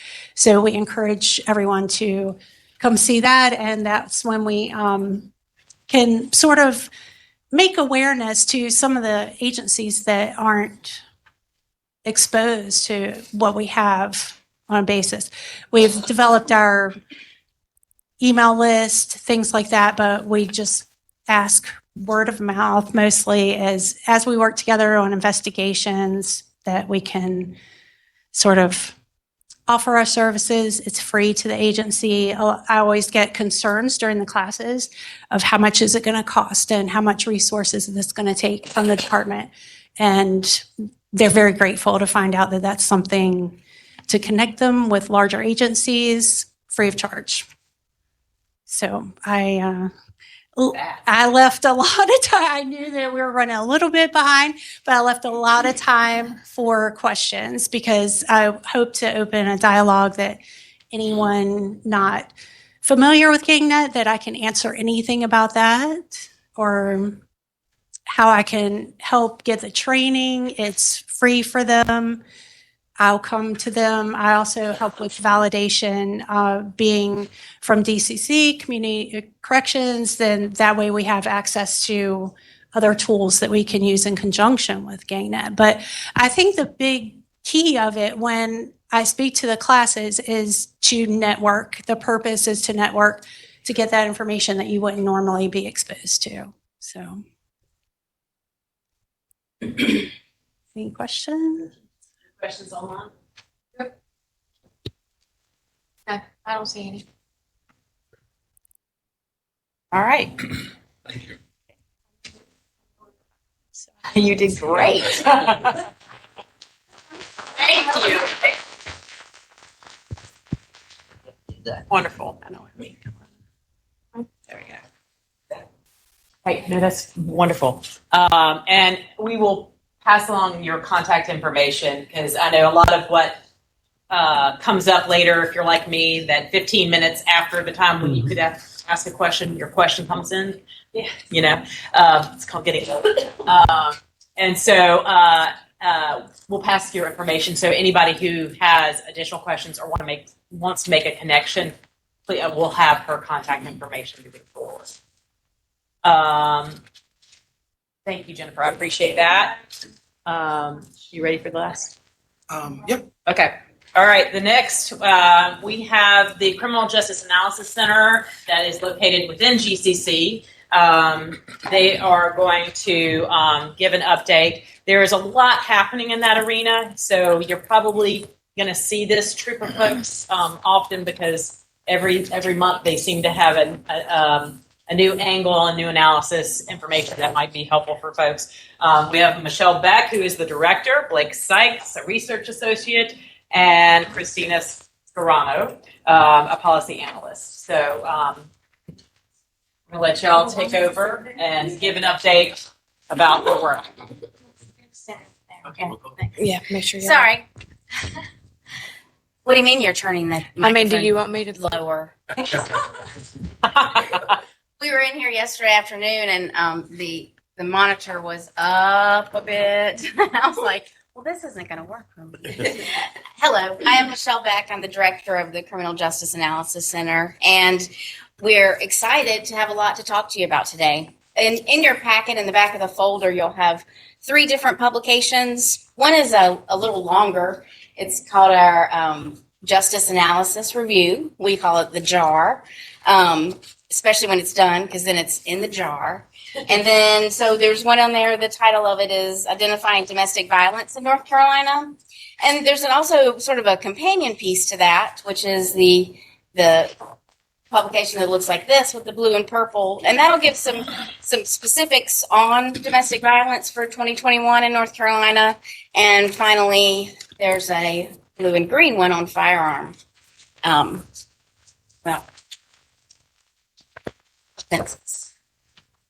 So that's that. I'm going to talk to you about the first 2 on the domestic violence, and then Blake will talk to you about the firearms. And a year ago this month, we launched our Justice Data Portal. I can't say those 3 words without saying the address is justicedataportal.nc.gov. So easy to remember.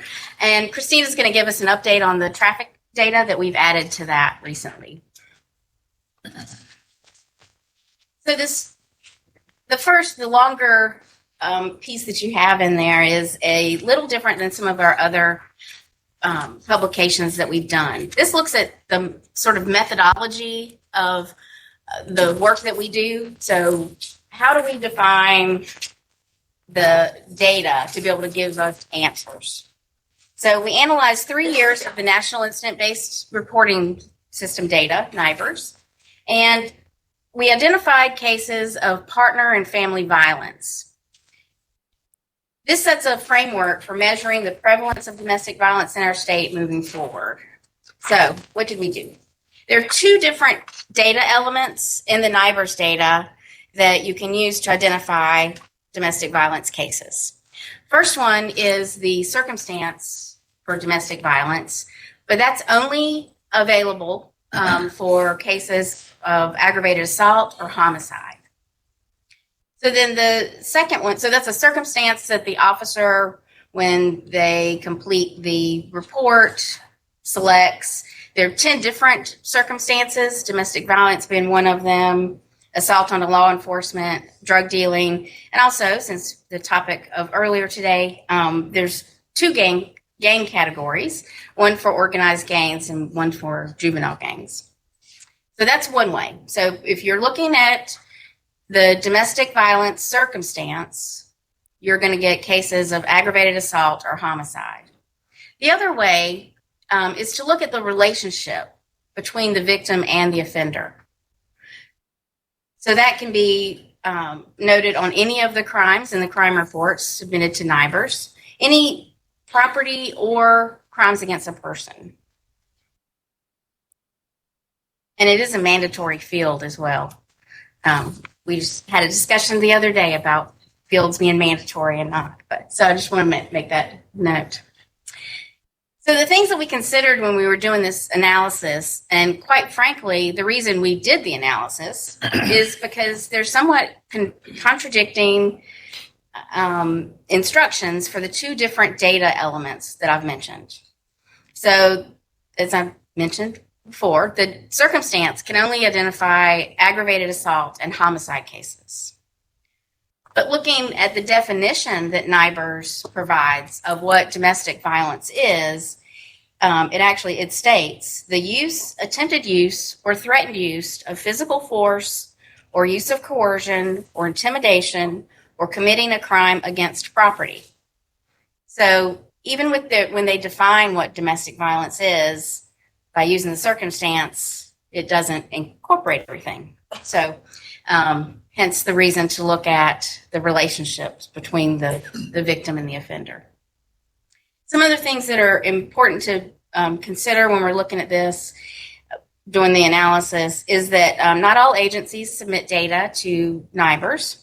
In 2021, we're up to 96% of the North Carolina population, which is outstanding. But it just started in 2019 when it was 89%. So that's going to be important. And then also the last item up there is that we know that not all crime is reported to police.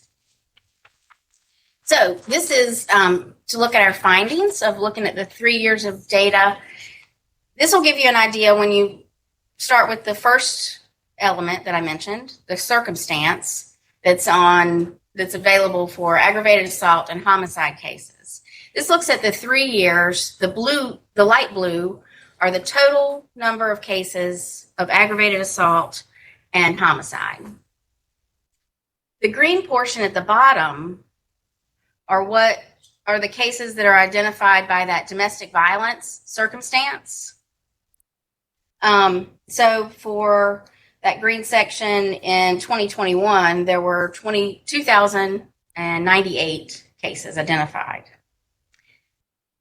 The second element that I mentioned, by looking at the relationship between the offender and the victim and the offender, that's the blue section here. So those are, once again, aggravated assaults or homicides that, in addition to the green section, where there was a circumstance identified as domestic violence, that was an incident that occurred between a current or former partner or a family member. So you can see, by not really expanding the definition, but making sure that we have an inclusive definition or methodology to count the numbers, it's 3.5 times the number we would have gotten if we would have just used the circumstance. So I've said aggravated assault and homicide several times. Those that we just talked about that were on the previous chart in the dark blue show up here in green. What this does is it looks at if there was a domestic violence circumstance on the crime report, but also those relationships. So the victim offender relationship. By looking at that, we can look at all person offenses and then also property offenses. So the blue ones on here are the person offenses. You can see intimidation, kidnapping. Simple assault is a large offense that has been identified between partner or family members. And then property offenses is a very small little line. So that's something that is included in the definition for the NIBRS domestic violence. But what we found is a few number, 1,100, but also in most of those incidents, there's, in addition to the property offense, there's a person offense. So it's being captured in the other lines. So as I mentioned, that by including the relationship, the number of incidents increases 3.5 times. And we didn't keep the property offenses in there after this analysis because we did find that there was also a person offense. So what this shows you, this is sort of the final sort of methodology analysis. But by looking at, this is crimes, all crimes against a person for the 3 years. You can see that the number of, or the proportion of partner or family violence is quite substantial. Once again, it would have been 1/8 of that if we'd have only used the circumstance. Okay, so that's the long paper that was here for you. But so now if you turn to what we call our portal snapshot, I have some just sort of general numbers for 2021 to tell you about. So in order to, all the stuff that I just talked about, defining and identifying, using, operationalizing data, by using the definition of a relationship between the victim and offender, in 2021, we identified that there were 64,057 victims of violence that occurred between partner or family member. 67% of those cases, it was a current or former intimate partner. 10%, the victim was a child. 7% a parent, and then 16% other family members. Oops.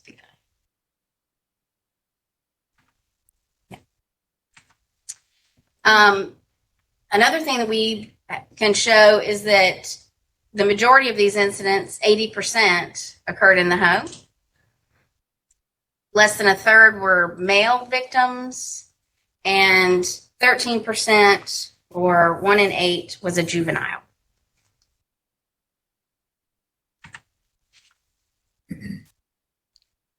Lastly, on the snapshot, there are 2 bar graphs that show the breakdown of victim demographics compared to the North Carolina population. And you can see that there's a disparity when we look at age and race. So 55% of victims were between the age of 25 and 49, and that's compared to 30% in the North Carolina population. And then for race, there was a larger portion of victims that were Black or African American than are represented in the population. Okay, so that's it for me. I kind of went by quickly. If anyone has any questions, I will mention that both the snapshots or portal snapshots and the JAR are on our website as of today. So they're available. No questions? We'll let Blake talk about firearm incidents. Good morning, everyone. Morning. So we conducted an analysis using similar data, NIBRS data, and identified all of the incidents in North Carolina from the year of 2021 that involved a firearm. So that's the basis for this. North Carolina law enforcement agencies reported just over 500,000 incidents to NIBRS in 2021, and about 6% of them involved a gun in some way, shape, or form. This chart breaks down those 29,000 or so offenses by whether they were classified as property crime, person crime, or society crime. So 10% of that 29,000, were classified as property crime, which are things like robbery, bribery, burglary, things where items were the goal of the offense itself. 38% were person crimes. That includes homicide offenses, assault offenses, things of that nature. And 52% of the 29,000 or so were crimes against society. So that included drug law violations, weapon law violations, other things like gambling and things like that. This chart goes a little bit further than the last chart. It breaks it down by those three categories that we identified on the last slide: property, person, and society. But it also breaks it down by the location where that offense occurred or where the incident occurred. And so it's broken down by the three categories that we presented earlier. Property crimes, 50% of them occurred at locations other than residence or road or highway. So for purposes of this, we took all the locations that are possible to be reported for NIBRS. We used residence, which is a singular location, road or highway, which is a singular location, and we grouped all the other ones together. 50% of all property crimes occurred at another location, and that includes locations like parking garages, parking lots, convenience stores, hotel, motel, anywhere else other than a residence or a road or highway. 55% of all person crimes, so the assaults and the homicides and the like, occurred within a residence.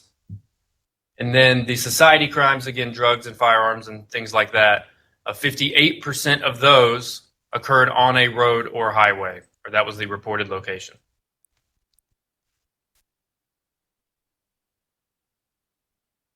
So when looking at person crimes specifically, this chart breaks down the victims of person crimes by race. So the blue portions of this chart show the percent of each race who were victims of person crimes. The green sections of this chart show the population of North Carolina by race: Black or African American, white, and other. So as you can see, 66% of all person crime victims reported to NIBRS were Black or African American, as opposed to only 21% of the North Carolina population being Black or African American. Similarly, 29% of all person crime victims reported to NIBRS for 2021 were white, as compared to the population of North Carolina, which 70% of which is white, and 5% of victims were classified as other by race, and which make up 9% of the North Carolina population.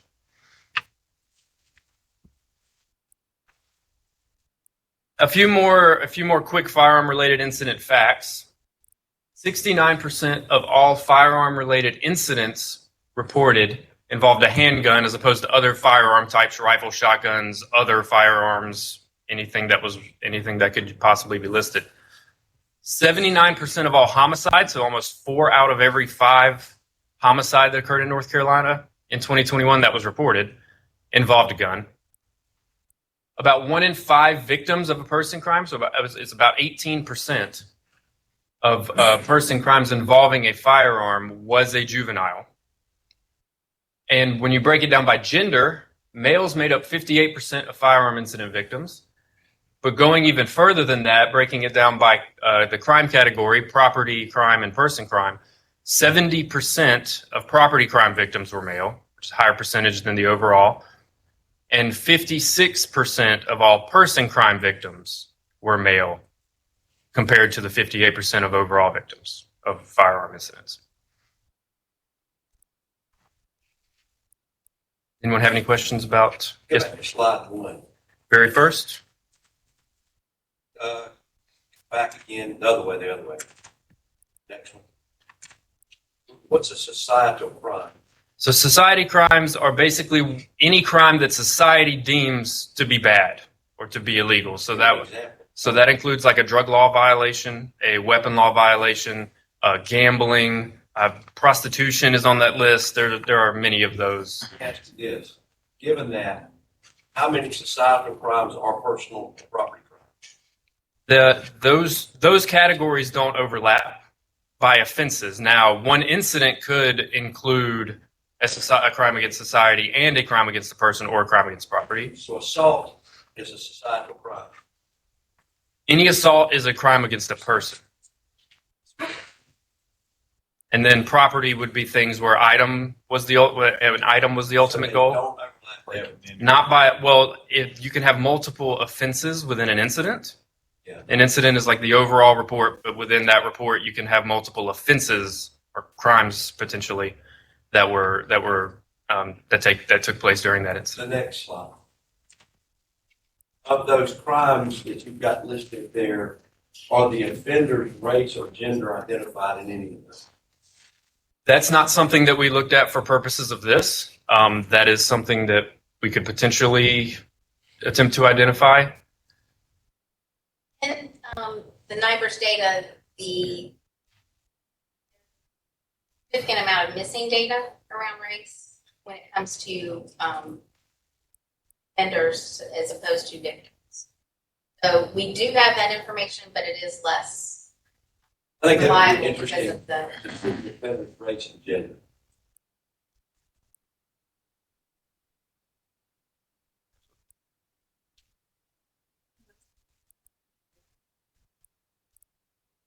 Because of the way that agencies submit data, it's a past, like there's a little bit of a delay. We will update our data in October for 2020.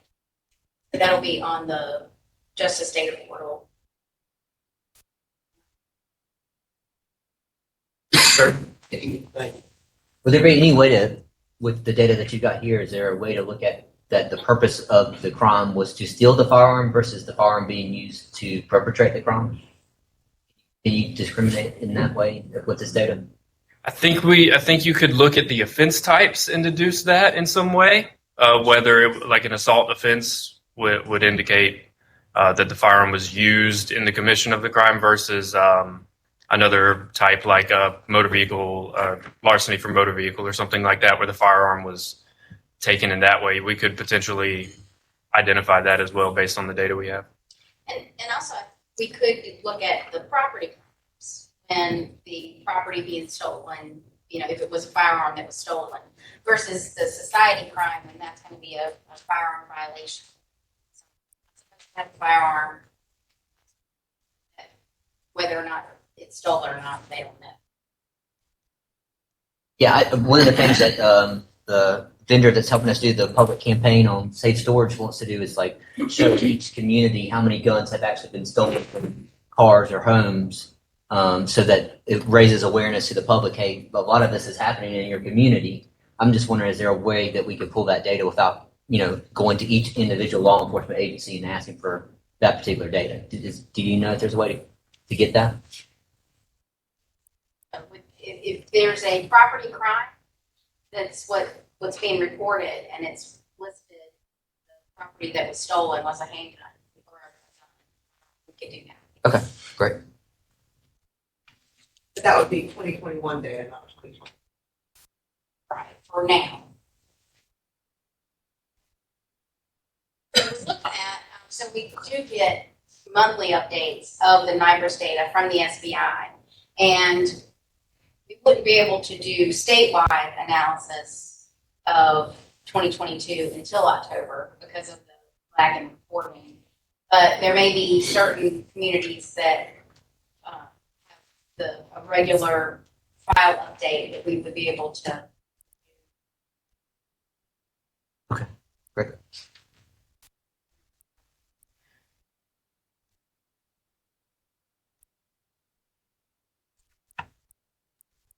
More questions about that? Christina?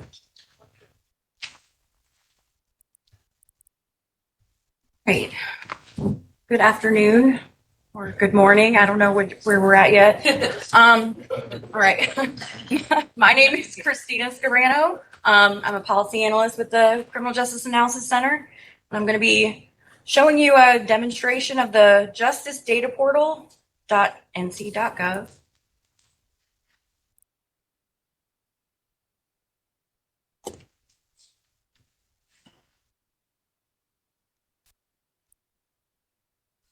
Yeah. All right.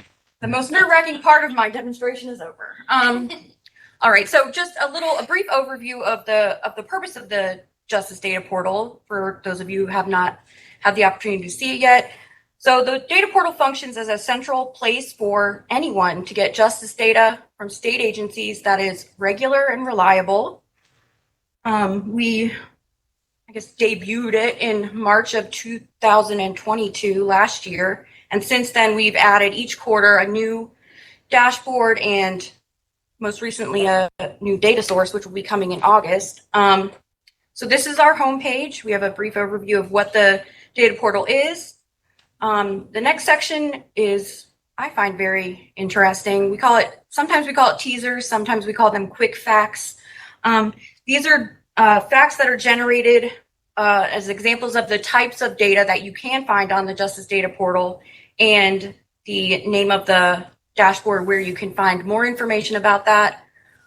These rotate, so every time you go to the page, you'll see a new set. So hopefully you'll learn some new information every time you come to the portal. As we move down, our data collections are organized by type of information or topic. So we have several dashboards that were in our initial release and second release about crime, which all comes from our National Incident-Based Reporting System data from the SBI. So these are going to be some of the reports that we just talked about from law enforcement. Let's see.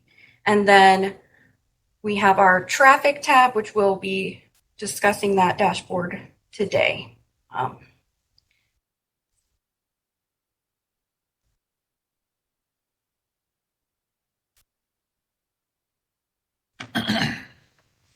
All right, so this is our newest, or right now our newest traffic dashboard.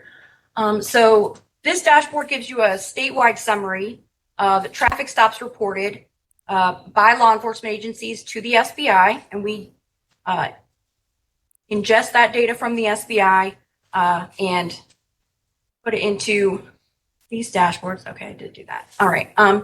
So at the top, we can see our 10-year trend of total traffic stops, and we also are able to select by type of stop, so we can see the differences over time in the overall change in total traffic stops, and then you can select a specific type of stop to see the change there. I'm going to go ahead and change this so we can see. All right, so let's pick a stoplight or stop sign violation. You can see that as you make a selection, you'll see the overall change in traffic stops for the total period. But then as you change your selection, you can see the difference in the particular type of stop over the 1 year, 5 year, or 10-year period.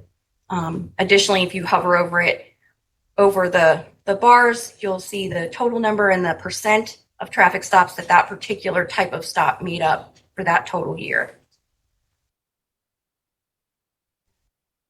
By far and away, we are speeders, I guess, apparently in North Carolina, making up roughly 40% every year. So as we move down the page, we have several different types of information covering all of the information that we collect or that is collected about traffic stops. We have a similar graph down here as we do up at the top where you can select, where you can do a deeper dive on the type of stop and select for both the last 10 years of data or any partial year. So while NIVERS is updated once a year, or we publish it once a year in October, traffic data we have on a much faster cadence. So it's only on a 6-month lag. So you'll be able to, so every quarter we'll add the next quarter of data. So it's only 6 months behind. So we need to give agencies time to report it. And but in any case, so you'll be able to see, or you can see, not be able to, you are able to see the percent of traffic stops for each of these types of stops. And I think this is helpful for if you want to compare the same month for a type of traffic stop going back 10 years. So, and I won't go through all of these different ones, but I do want to show you a couple. Another item that's collected by type of stop is what happens as a result of the stop. So does it result in an arrest, a citation, or do you receive a warning or have no action taken? So this, again, we have them separated by the type of stop for both the partial year, and you can click on any number of years moving backwards to see that, for example, in 2014, 74.9% of traffic stops for speed limits violations resulted in a citation. But this is just one example of the massive amount of data that's now available about these stops online.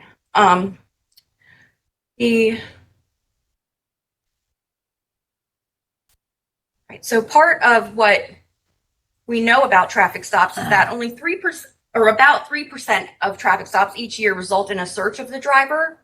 But something that I think is particularly interesting and is now available in the data portal is the search type has changed a lot over time. So for example, this chart will give you an annual trend of search types.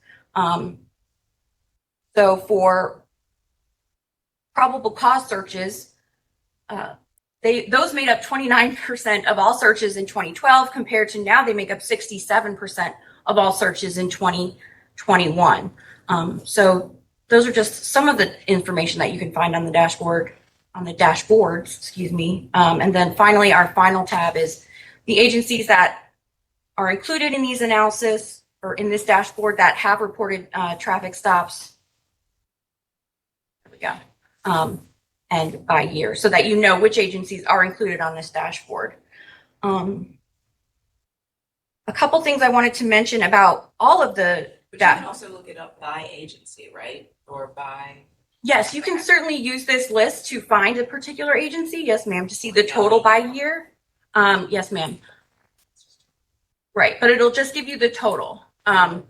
Yes, ma'am. A couple of things I wanted to mention about all of the dashboards is on every dashboard, we like to take the guesswork out of what we're comparing or what we're looking at. So every dashboard has what we call a more information page, which if you click on will take you to a PDF about where we get the data, how often we get the data, when it's updated, and then includes, for example, what we mean by each of the variables that's included. So there's no guesswork as to what do we mean when we say this. It's all publicly available on the website for you to look at.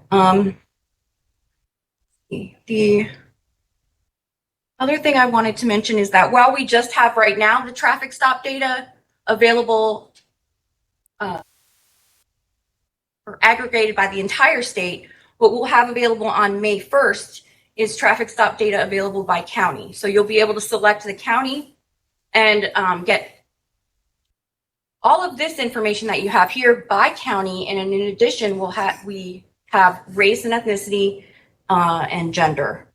And that will be available on May 1.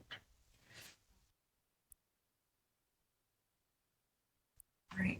And I think that's all, unless there's any questions or any feedback or. Are we collecting the time that the stop is made? The time of the stop is a field that is able to be filled out. Yes. But it's not a mandatory field. It is not a mandatory field. And it's So, missing for a lot of those. and it is missing, yes, for The majority. a majority of the stops, probably 60%.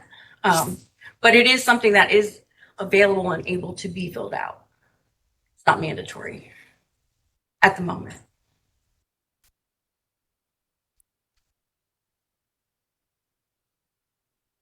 Also, I think Christina mentioned it. You need to be here that they can't hear you. Mentioned at the beginning that we do have adult correction data. So we are working on the ETL, which is the only IT kind of concept I'm aware of. But they're working on the ETL, and we will start working on the data sets later this month, and they will be available online by August 1st. There's a little bit of a development process, and then it's on a SaaS platform, so they help us with the quality assurance to make sure all of the links work and the clicks work and the data behind it works. So we're excited to add that. So, to Sheriff Blackwood's point, gender, race, it's not captured through at least NIBR's data. Would be We don't the correction. will be correct. That's what I meant. Yes. Yes. And on those lines, you featured this longer report on the domestic violence side of things. How simple so just a right as it's defined by NIBR's. And I was looking at this longer report, and NIBR's does not seem to have any way of capturing would make up the vast majority of these simple assaults to make it even a step more staggering figure. That is private warrants. So just got these 138,000 that are law enforcement initiated, domestic violence related, simple assaults. All these law enforcement tell you that there's a heck of a lot of domestic violence charged at the misdemeanor level that's no law enforcement investigation process. So just as far as useful insights on trends and good job and whether there's curbing growth on a particular type of crime, without having that,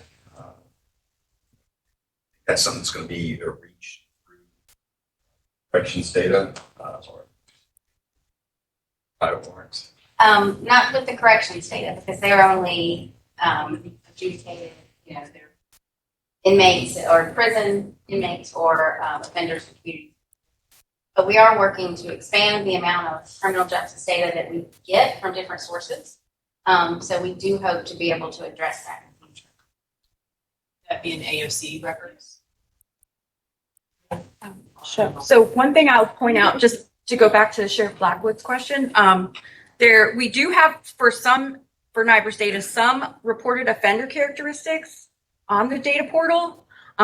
So that are available. They're not available by particular type of offense that we talked about earlier, but a total by county per year is available for offender race, gender, ethnicity, age group.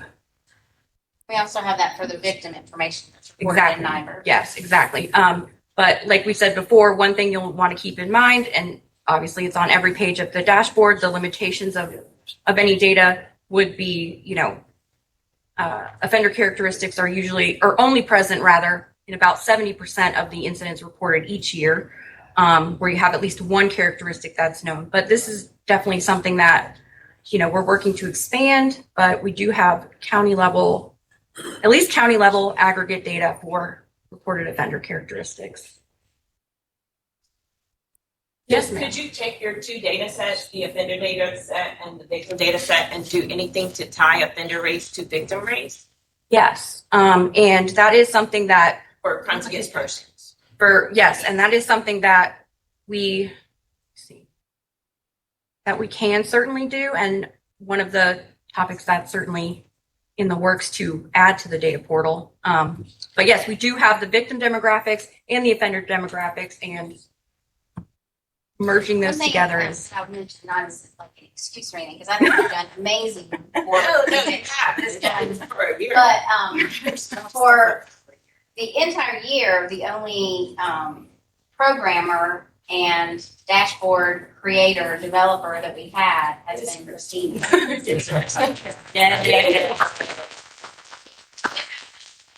Person for 6 months or 7 months or so that did a good bit of work. And we're quickly getting him signed up for SAS training. So and there's a position online. If you know of anybody that it closes today, it's a program analyst. But yes, we have built each quarter. We have a promotion process, and each quarter we've added to the dashboards and those types of things. And also something we want to do is to be able to create county summaries of all of the types of data that we have. So you could look for your county and get the NIBRS data, the traffic data, adult correction, whatever else, and whatever other data sources we add in the future. So we've only had it around, or the dashboard has only been public for 1 year, and we have probably at least 10 dashboards that are either already live or in the works. But we definitely take any feedback to add dashboards and information. One more question. This isn't about you. This is about NIBRS data. Is there a GIS or any kind of locator inside of NIBRS? So for instance, if you make a traffic stop, the location, like some kind of, because it'd be, kind of thinking about where the different stops are made and thinking about like, are certain neighborhoods over policed? Like some kind of identifiers in NIBRS as to where stops are made? Yeah, so NIBRS data and traffic stop data are separate. I mean, well, yeah. Yeah, and the required fields in traffic stop are not location, very location specific. So no, there's not a GPS or a GIS locator. So here's where, and I want to say to you first off, I appreciate this. And I know there's a lot of work being done in developing these data sets. However, and I should say that when the initial traffic stop reports were done, they were done in a horrible way. And what ended up happening is the data that was collected is being used to beat up law enforcement agencies all across our state, when some of the data that's revealed is horribly incomplete. What was the race of the officer that made the stop? We don't know. Well, that matters. What was the time of day? We don't know. Well, that matters. If someone accuses me of making a racial judgment on a stop at night when I can't see who's driving that car, that needs to be identified.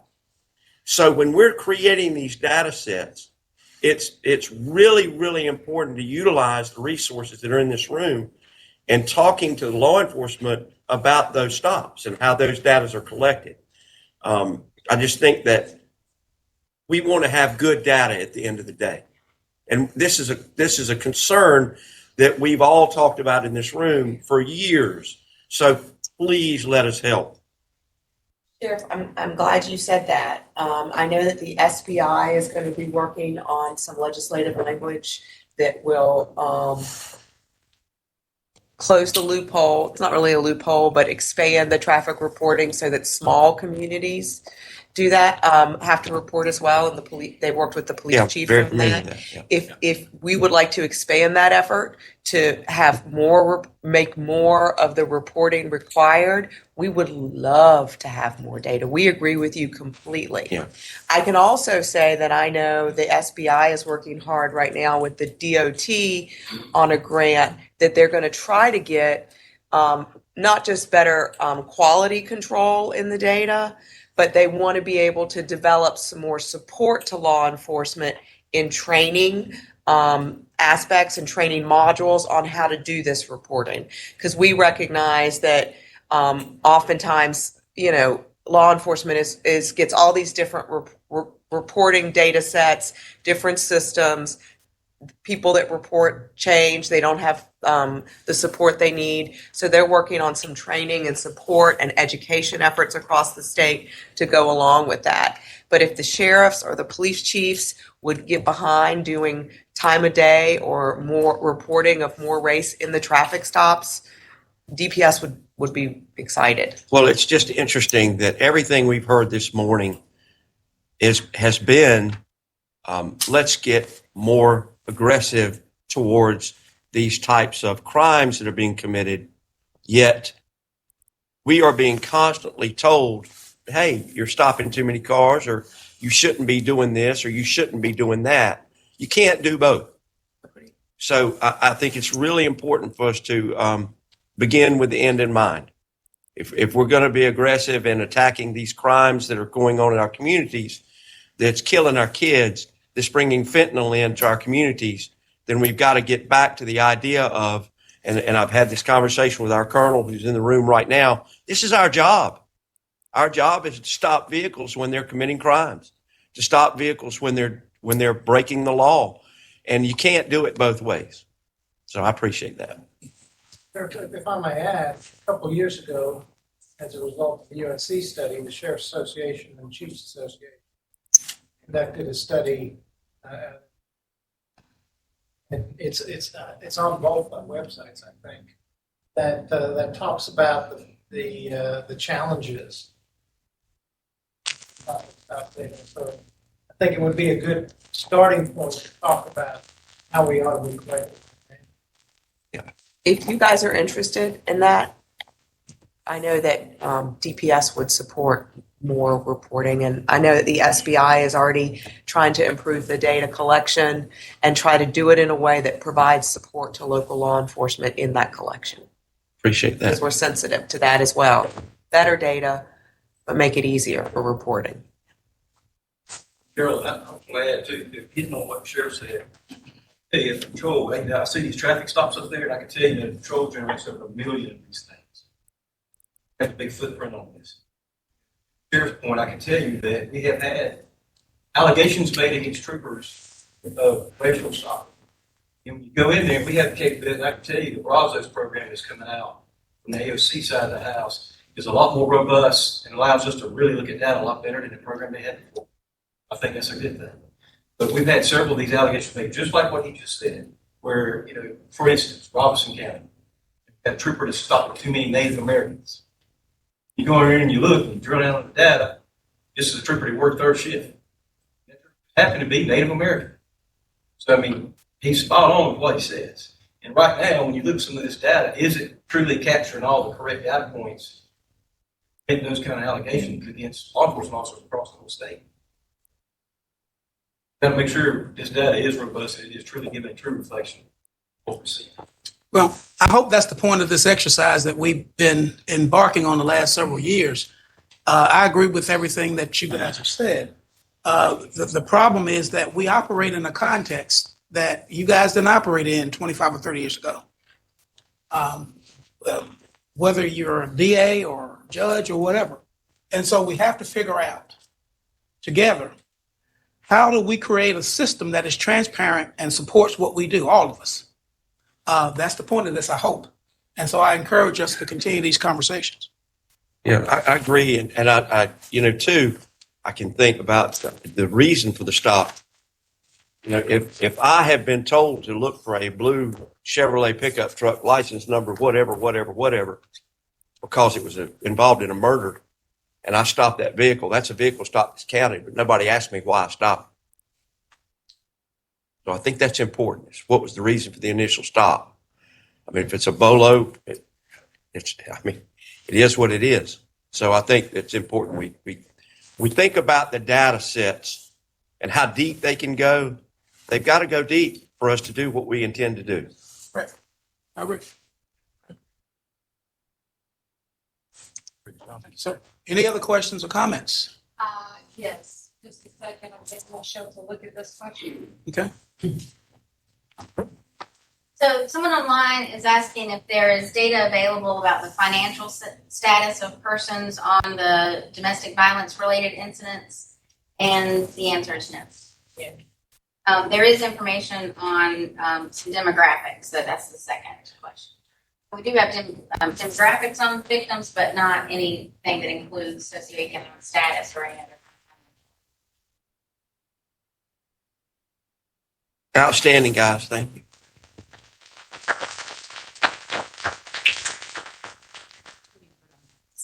We got a motion, a second, but we didn't vote. We did a voice vote. I thought we did. On the minutes? Yeah. We did a voice vote. We did a voice vote. You don't have to do recorded vote. Yeah. Okay. We did. All right. Nikki told me to remind you. Unless I'm losing it, which is Yeah. possible. We did. Yeah. I said aye. I said Okay, I do. All right, for the secretary. Okay, this concludes the formal portion of our agenda. Is there anything else, any old or new business or anything else anybody wants to talk about before we adjourn? If not, again, thank you all for coming. Appreciate it. We'll see you in June. The meeting's adjourned. Thank you. Thank you. Thank you. Excellent meeting.